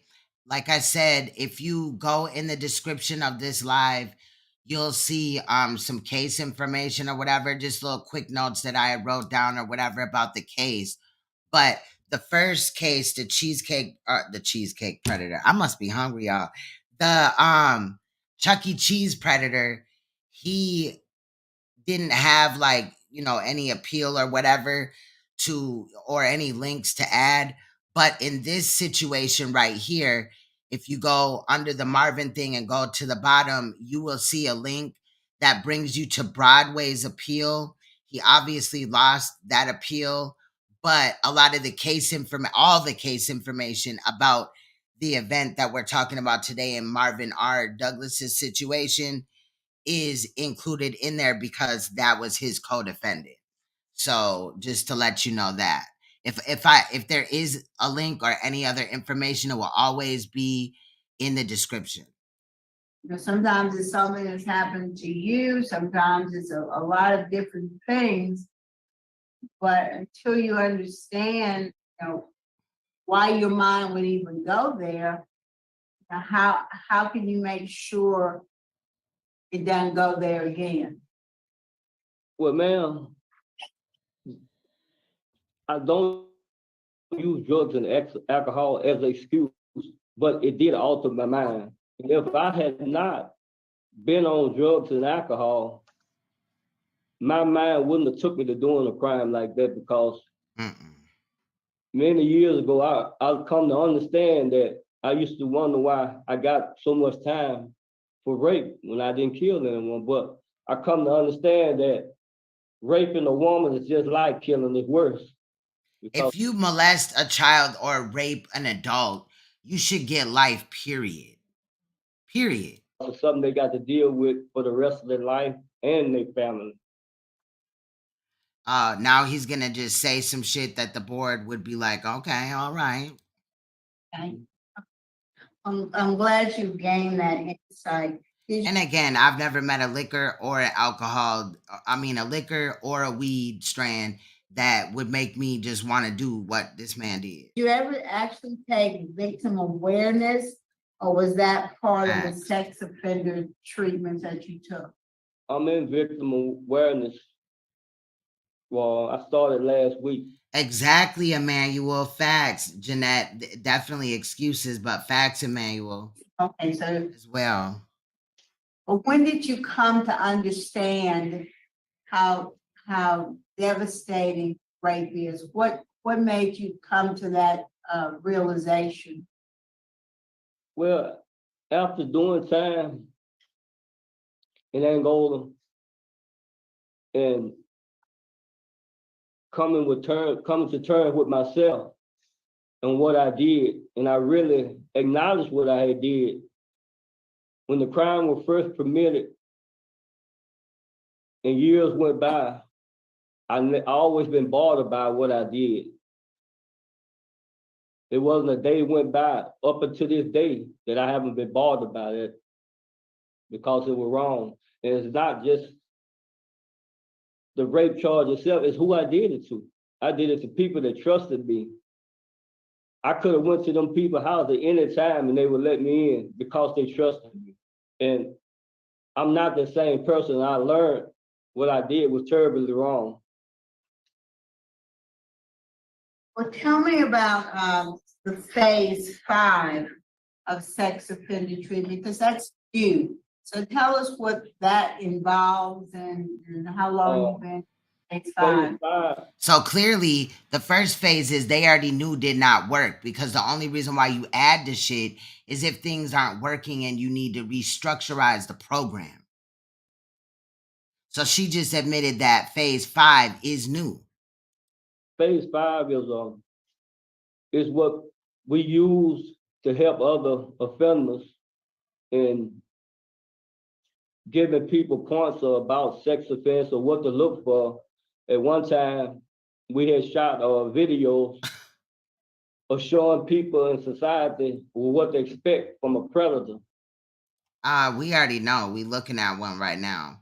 I'm sorry. I don't know how I feel about this, add on to the program from out of this man's mouth, because how are you going to have somebody that's in prison, right? They're on the sex offender program. Now, maybe they ain't raped nobody in jail or whatever. Maybe, maybe because they're interested in minors anyway, and there's no minor up at the jail for that or the prison for them to rape. Like, it's easy to, a lot of the times when people go to jail or whatever, prison, they'll stay away from whatever they're addicted to, like meth or, alcohol or whatever. And then they could have one slip up and go right back. This is the same behavior, but this like the topic of sexual offenders is more like demonic. Like just the fact that you could get satisfaction from hurting somebody else and changing their life forever is damaging. And then they want to put these people back into fucking society after they do the first 4 phases of the program. And then they sit around each other and tell, oh, this is how you identify a predator. How are you telling a predator?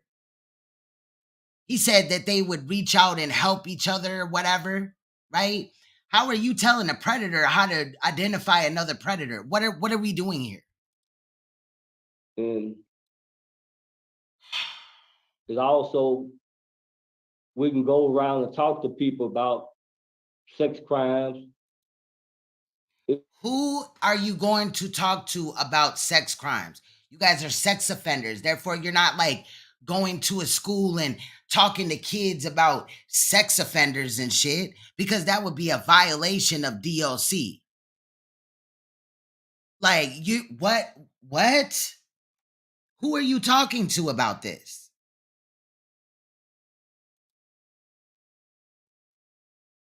Hold on. They playing with me now. It's really community, helping the community and the people around us. So are you going to like parents like meetings or whatever and talking to them about it? Like, I just don't understand. Have you actually gone out and done anything? Yes, ma'am. When did you do that and where did you go?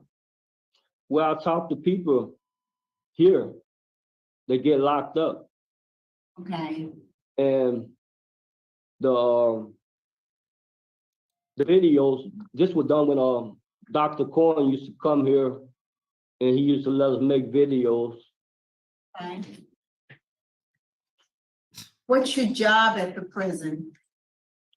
I work on the North Yard crew as a clerk. And how long have you done that? Well, I've been on the crew about 17 years. At first, I was a lawnmower pusher, then I got converted into a clerk. And what does the clerk do? Pass out tools to everybody else that work on the crew. You had almost 80 disciplinary write-ups. That sound about right? Now, he's been in prison for 41 years. He has had over 80 write-ups.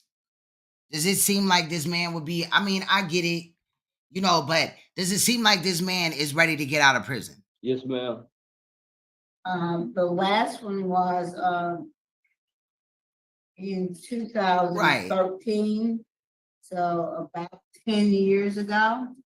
So it was for a Rule 4 disobedience.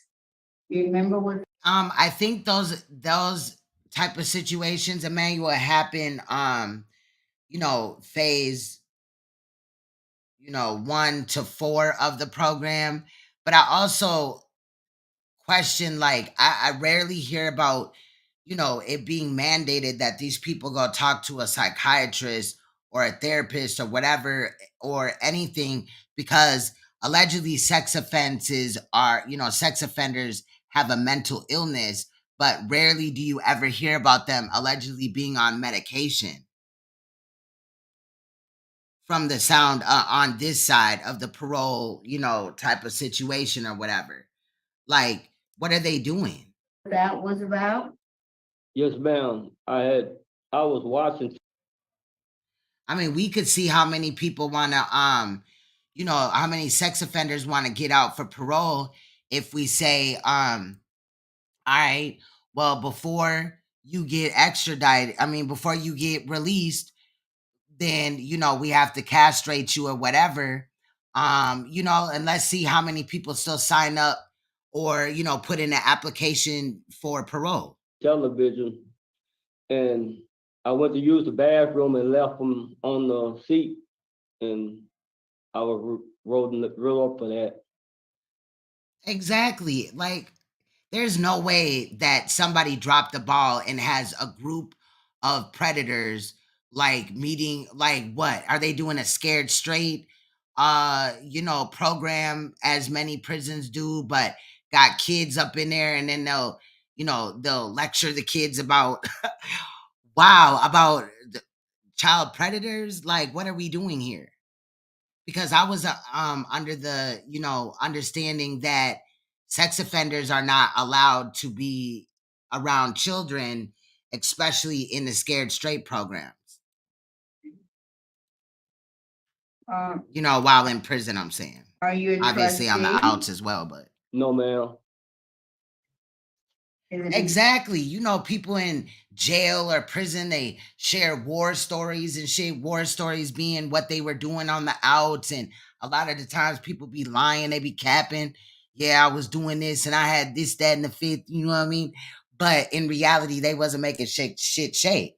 But in this situation, they could be sharing techniques to evade being caught next time. Like, it is not a good idea for one inmate that's a sexual predator that ain't never hit the streets to be trying to teach another.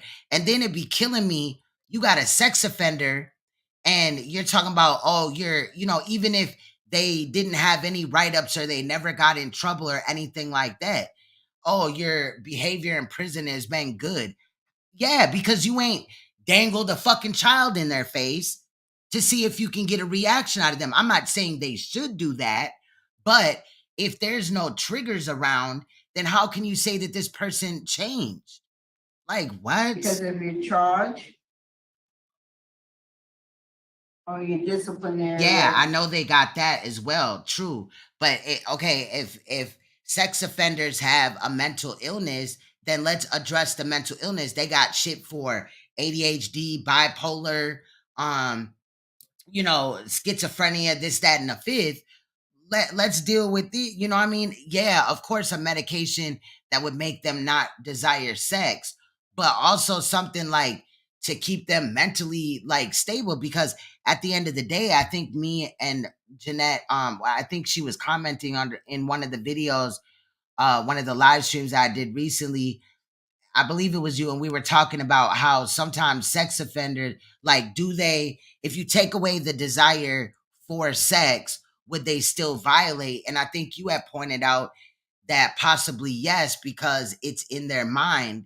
You know what I mean? They're not always looking for sexual gratification. It's like, something in their mind or whatever. A chemical castration. I don't even know what that is, but I'm gonna look it up after this, child. Okay, period. But I know what a castration is, but chemical, like, what? Yeah, I think so too. Some gotta give. Like, they shouldn't even be worrying about having sex with even just a woman at this point, because they could get out. This woman got kids, and maybe she ain't young to where the kids live in the home, but her kids could have grandchildren. And then, the any woman or man that would date a sexual offender is already a sick, perverted motherfucker. So if they're not obviously even interested in why the person was in prison or care at all or whatever, then they probably down with the shit too. Like, you're just leaving room for other people to be violated, in my opinion. Like, no, I'm not doing it. Like, Well, got the charge. it is about power. Facts. All right, we're almost done, y'all. Warden, is Warden in the room? Yes, ma'am. Hey, Judge Jackson. Warden. Okay. The reason What? he's not a trustee is because of the charge due to our physical plant and our. Oh yeah, objects. Yeah, to violate the child. Shout out to Sierra. Much love. We've been here for a while talking and stuff like that. 2 different cases today. We're about wrapped up with Marvin, but Marvin did rape a mother, and then not his mother, but a mother, and then he also raped her 14-year-old child while he was trying to burglarize their house. But he kind of lured the mother away to another place. Him and his co-defendant Broadway had took turns raping the mother, into which Marvin went back for seconds. Broadway did it once, but he is a sex offender. But also, when they left the mother at the site, they drove her pickup truck back to the trailer where the 14-year-old daughter was. soon as he gets in the door, he's trying to rape the daughter. And he did. You're gonna actually hear her speak as well, and I'm hoping that the audio ain't terrible, child. But I sat there and worked on it for a while. But and then his co-defendant said, "Get off of her" or whatever. So then they continued to rob the house. But first, his co-defendant put socks in the 14-year-old's mouth, and then also tied her hands up with speaker wire. And then they took the child in the truck with the stolen goods and drove back to where the mother was at the rape site. Just Location sick. here is Just way- fucking disgusting. We're unable to make some people trust these just based on the nature of the crime. He's been away 19 years though. Oh, and this is his daughter. And like I said, her mouth been kind of fidgety and meth mouthed or crack mouthed this whole time. She, moving it all around. But allegedly she's a minister or a pastor or some type of shit, child, that has to do with God. And again, I always question like people, fucking up in real life, taking lives, raping people, etc. And then they go to prison and they allegedly find God. And that's some bullshit. But she claims that, she's here to support her dad, but she claims, that she's a pastor or something. And, she's saying, she got her dad's back, basically at the end of the day. We will also in a little bit be hearing from a survivor as well. He's had a total of 5 write-ups since he's been here, since 2004. As you mentioned, 78 total write-ups. That's accurate. He's had a good conduct record in He may have abused his daughter, yeah. the last 19 years at this institution. He's got an excellent work evaluation that Colonel Tolliver submitted for his work on the yard crew as well as his clerk's position. He did get his GED in 1994. That's noted in his record. He got it while at Louisiana State Penitentiary. Get the fuck out of here. He got his GED. The man was how old? He has attended and completed 4 phases of the sex offender program and has participated in phase 5, and he has done that. I know the information we sent in completed because phase 5 never completes, but he has participated in it and does assist with the presentation. He said the new phase of the sex offender program never completes. So as long as you're alive and you're a sex offender and you're out or even in prison, you could be a part of, phase 5 and talk to other prisoners. That is a recipe for some bullshit. Okay. I'm sorry. And obviously the other phases didn't work because they wouldn't have had to what are they doing? To other sex offenders that are in the group. And you see the rest of the classes that he's taken, Thinking to Change, AANA, he's involved in faith-based programming. And he recently started victim awareness as well. So he's done well at this institution. I know the nature of his crime is very serious, and there's a lot of consideration of that. But as far as the 19 years I've known him, he's done really well at this institution, Ms. Jackson. All right, thank you very much, Board. As you announced that Yes, ma'am. Thank you. Could we hear from Miss Carla Bell Marchman? Yes, ma'am. Can you hear me? Okay, I'll definitely look it up. I'm about to screenshot it now. Yes, we can. Yeah, we need you to be in a stationary position. There you go. Go ahead, ma'am. Okay. So this the daughter. I'm sorry. Say that again. Go ahead. What would you like us to know? Okay. I'm just saying, I'm also a minister, and with my dad, I feel like he have, given a lot back in prison for his So she's a minister and she feel like her dad gave a lot back, but he really didn't do shit. crime. I've been talking to him. I've been visiting with him the last couple of years. I feel like he's rehabilitated. And so if you don't know where he's come from, then how do you know after only being around him for a couple of years if he's rehabilitated or not? I actually do outreach ministry with my church, work closely with my pastor.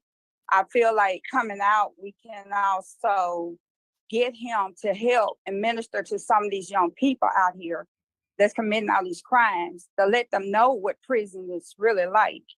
Because I think they don't really understand. And I'm actually trying to form a ministry where people like my dad can actually minister to these young people, hopefully to save the next generation and this generation. Girl, what? Girl, what? How you trying to make some situation where this nigga and a bunch of other niggas like him can minister to children? What? Also Is have that what she just said, or I was tripping? Hold on, we gotta go back really quick. Where people like my dad can actually minister to these young people. Ain't no way in hell. Lock her ass up too, right then and there. He couldn't have raised her. He couldn't have. Ain't no way in hell. Like, how, what? And then she doing the weird shit with her mouth and shit. Hopefully to save the next generation and this generation. I also have plans. I have a self-employment business, me and my husband. So I'm gonna offer him. And you're married? Work because he's good with his hands. You got kids? You got kids that have kids, ma'am? Where's this man gonna stay at? And if you let my dad go and release him into my hands, I'm gonna do my very best with the Lord help to keep him on the right side. Girl. And on the right path. Well, the Lord seen your dad before he even seen you, and he couldn't even keep him on the right path. Being sarcastic, not trying to attack anybody that has a faith in religion, to me is dumbed down. No disrespect or whatever. But I have seen the most religious people in just watching crime and just things that happen in real life or on YouTube. I've seen the most religious people be the most vile, demonic, disrespectful, hypocritical, lying, manipulative fuckers that I've ever seen in my life. I'm just being real. Yes, ma'am. Thank you so much. Thank you for Not all, but I've seen a lot. your remarks. We also have with us Miss Connie Parks. Could we hear from you, ma'am? Now, this is a survivor. I do apologize, but if y'all would have seen the original audio, her audio was like just blown the fuck out of the water. Like it was peeking up in the red area, if you know about video editing. When, you know, when it was just playing and stuff, when I was editing and stuff like that, just straight in the door. So I did try to tweak it a little bit, but she only talks for about 2.5 minutes. And then they kind of weigh in on how they feel or whatever about it. But I do apologize if it's hard to hear her. But she is emotional, crying, and I believe that they had set her mic volume for the wrong, you know, setting, or she was like literally had the mic in her throat. So I do apologize. Good morning. Morning.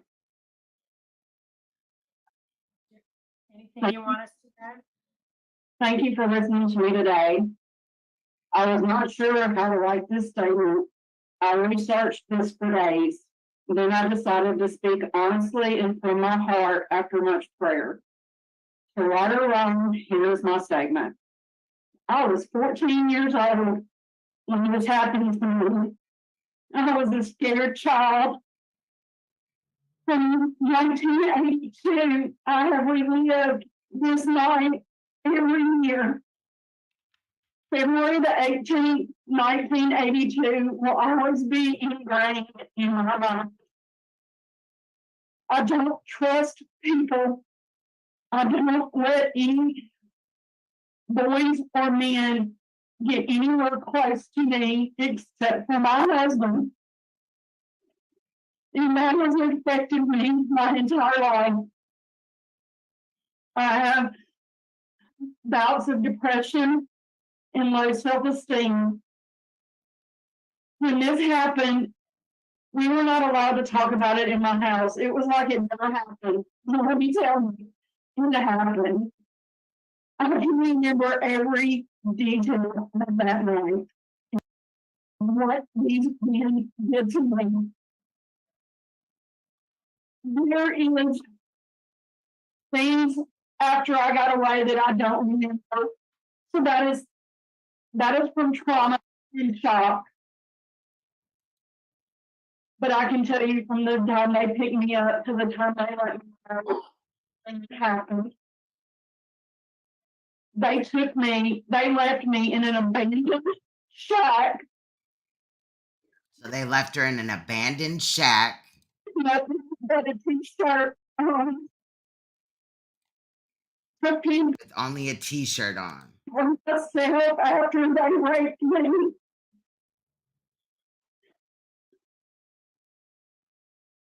He does not deserve to be out.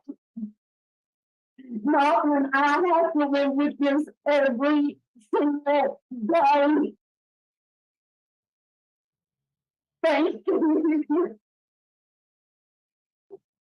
Yes, ma'am, Ms. Parks, we really appreciate your taking the time and the courage that you have today to give us your thoughts. We appreciate it.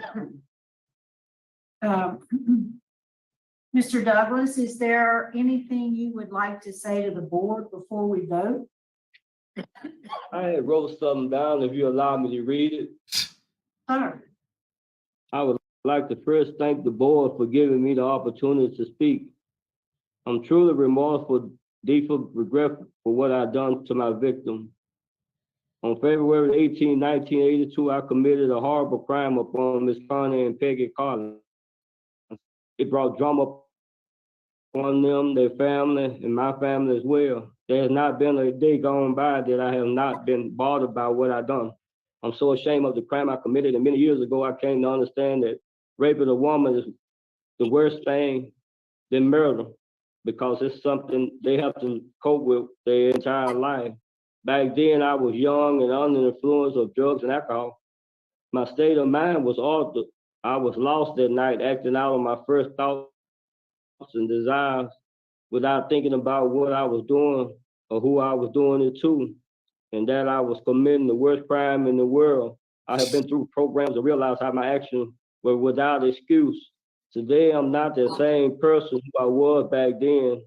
My heart and mind is set on making the right choices to use all the power within me, never to harm another person.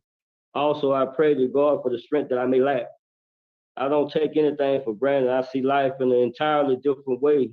I have learned to be open and honest on my crime and asking my victims for forgiveness, although I know they can never forget. I have been locked up for 41 years, never being the victim, but Miss Connie and Peggy Collins has been the victim upon to this very day. Many years ago, I prayed that they overcame the pain and force I caused upon them and their family, and I still do. Bullshit. And regardless of whether the board grant me or not, I'm continue to try to be the best person I can and to help others, even if I die in prison. And I'm deeply sorry for what I did. And thank y'all for hearing my case. Yes, sir, Mr. Douglas, thank you. I think you are prepared to vote. Mrs. Jackson will be voting Here we first. go, y'all.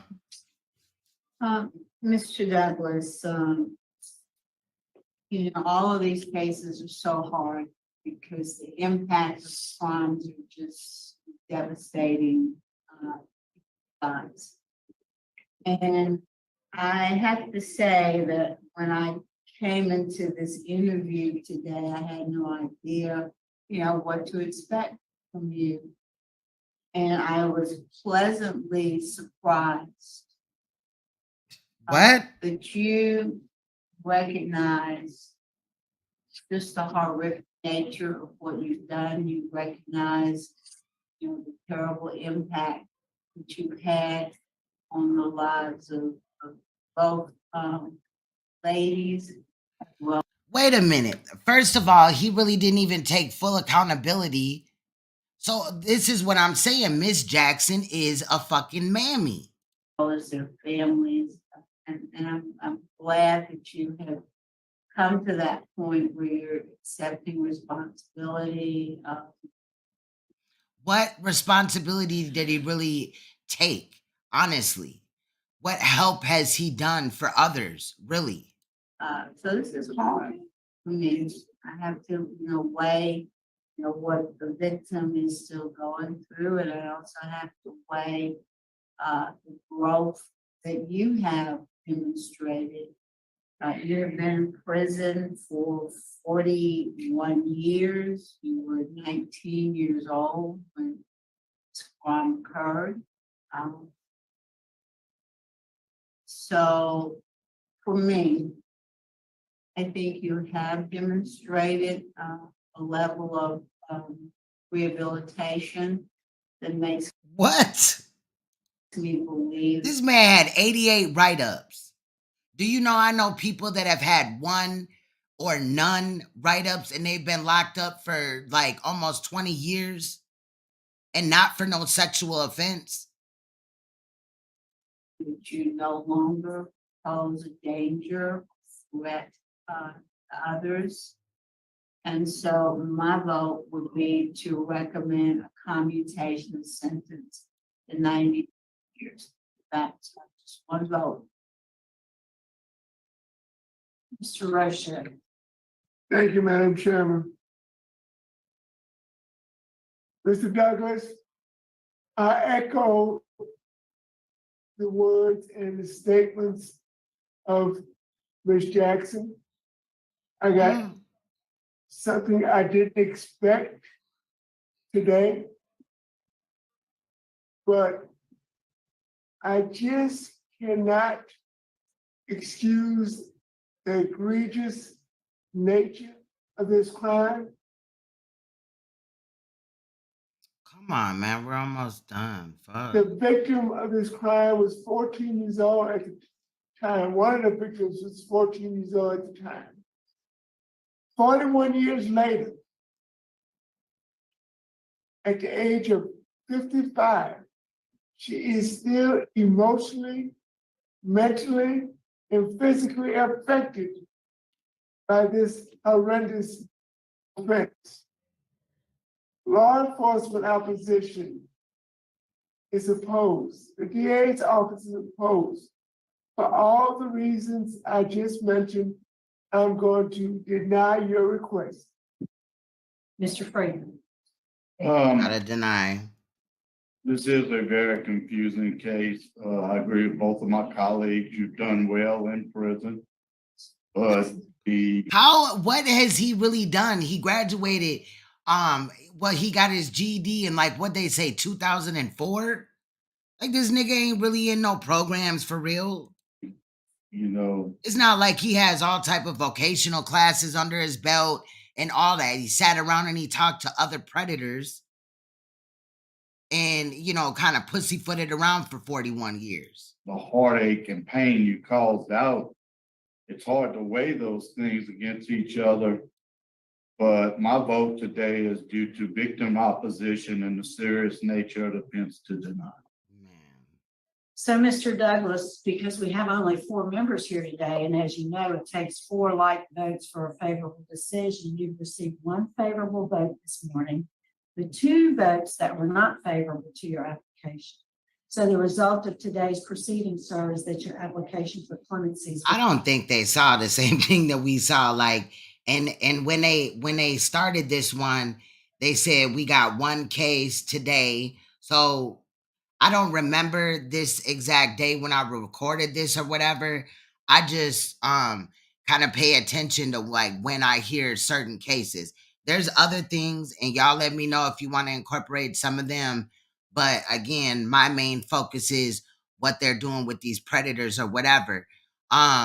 So they only have possibly one case to cover today, and it seemed like Miss Jackson is fucking around over here. Sometimes I'll even see Miss Jackson or Miss Wise messing around on their cell phone or whatever. Like, girl, you supposed to be paying attention. The hell? Good luck to you, sir. Warden Goodwin, that concludes our business. Thanks for accommodating us. We're going to sign off. It's 11:46. Thank you. So he was denied. Thank you. Yes, ma'am. Thank you. What the fuck? Come on, hold on. They don't want me to show you what the daughter looked like when it disconnected, y'all.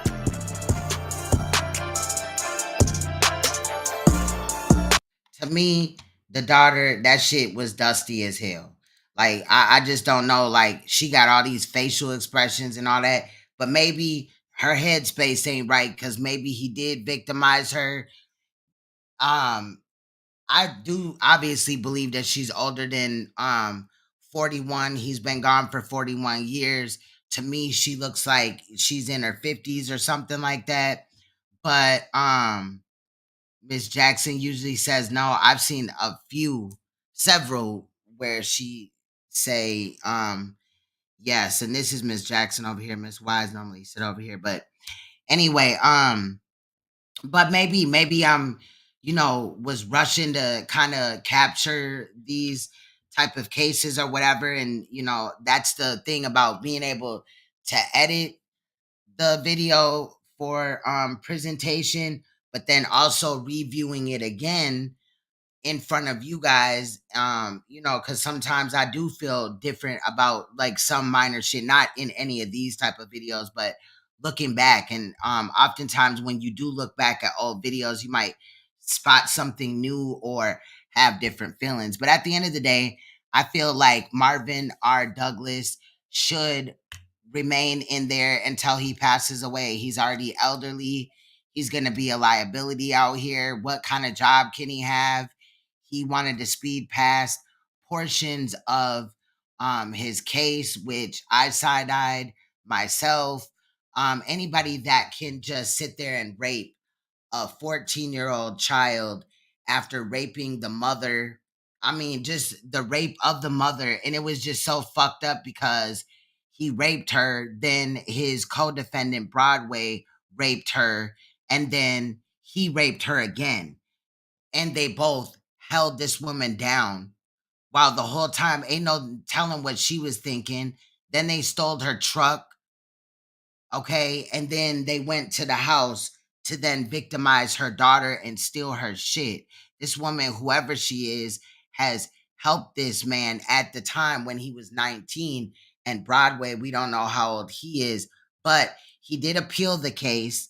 And his appeal link is in the description. You just scroll down for the second case. I just put some notes in there, whatever, just some information about the cases. That's how I'm going to do it. So like, if you guys come in and I've already been talking about a case and you want to know more, you can still listen or see what's going on in the chat, but you can look in the description and read whatever notes, if any, I put in there, as well as at whatever time you can click the links and see the information about the court cases or whatever information is in the links. Like yesterday for the Orkin man, I believe we had his appeal, which was denied, obviously, and then a lawsuit of one of the victims suing the Orkin company. If you haven't watched that video, please check it out. And also the video before that, which was a registered sex offender reoffends. Okay, he got caught with 5 images of child porn, and we went through that. I'm just really on this at this time. I feel that it's right because we are getting used to we're getting ready to right around the corner. We have less than a month now. We'll be doing the whole Brother Polite trial. If you didn't know, in my video they had stated that his court date is July 22nd. But yes, in yesterday's video or live stream, I had went to the site and shown you that I noticed that they moved it to the 21st. So pre-trial or sound set is set for June 21st. And then his trial is still set for July 3rd. I don't know what they gonna do in observance of the 4th of July, but maybe they get it wrapped up in a day or maybe they come back. I don't know what's going on. I thought courthouses was closed, but it is what it is. We'll figure it out. But I just kind of feel like it's right. I do want to over the weekend kind of check and see what I kind of even see from Brother Polite because he comes up here and makes these scam videos, send me 2,000 and this, that, and the other, and we'll help build your credit and all this and that, which cap. And that's some of the money that he's using to pay his attorney and as well as to live off of. He um made a video that was stated like running out of time. We're running out of time. I do want to go look at that and just kind of like gauge the room there. So I'm not only this weekend gonna be putting out parole board situations. I don't really know what I'm gonna put out, but I'm really, my blinders are just focused on June 21st. And I do want to like just speak my mind about these cases that are coming up, you know, or have already been up for parole. It did take me a while to decide if I wanted to incorporate this. It really is not a big, you know, decision at all, but um that was kind of like switching gears in my opinion versus to what I was used to or whatever.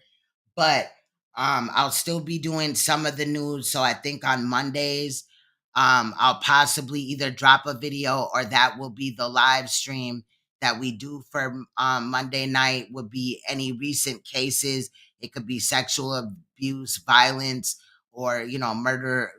Just the normal stuff that we normally look at.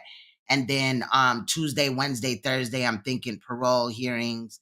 And then on Friday, Saturday, Sunday, you know, Sunday I might not ever drop a video, but I might, you know what I'm saying? But Friday and Saturday, I'll be dropping videos on those days or whatever.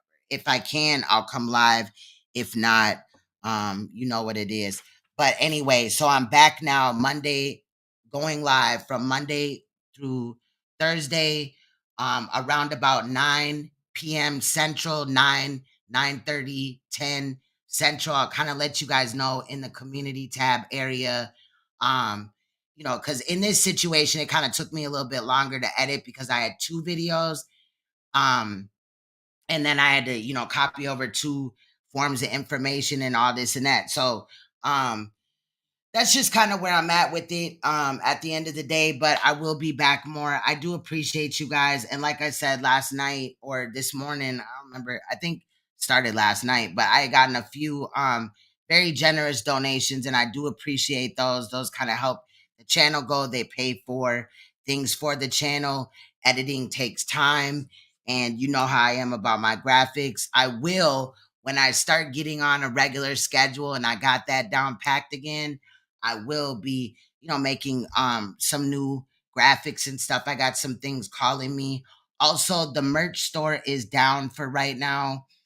Any orders that were made before I took it down are still going out, but um I want to revise it. I don't know if I want to switch companies. I don't know like how I want to do certain things. I'll probably stay with the same company and stuff. That I have no problem with the company, but I wanted to add some new designs, and per the company, some of the products were expiring, like they've been on the store for a while, so I would have to revise that, and that takes time and stuff like that. So I just took it down for the time being because I didn't want the time to elapse. You know, it's a lot of stuff or whatever. It's kind of complicated. But anyway, it will be back up. I'll let you guys know. But I just really at this time I want to focus on getting you know, back used to a schedule or whatever. For right now, the live streams probably won't be like 4, 5, 6 hours like we used to, but give or take like somewhere around August, end of July, I will be vamping back up to put out more content, be live longer in more days. But for right now, I'm just juggling this job, you know, my career, my kids, and other aspects of my life as well as YouTube. So I do miss you guys. It's been fun being back for the last 3 days. I will be back live Monday. You can bet your bottom dollar on it, and we'll get into it.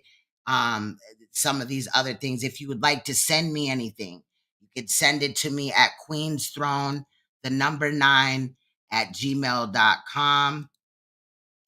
And just let me know what's going on or whatever. But besides that, I do have, there's a missing case. I posted it in my community tab areas.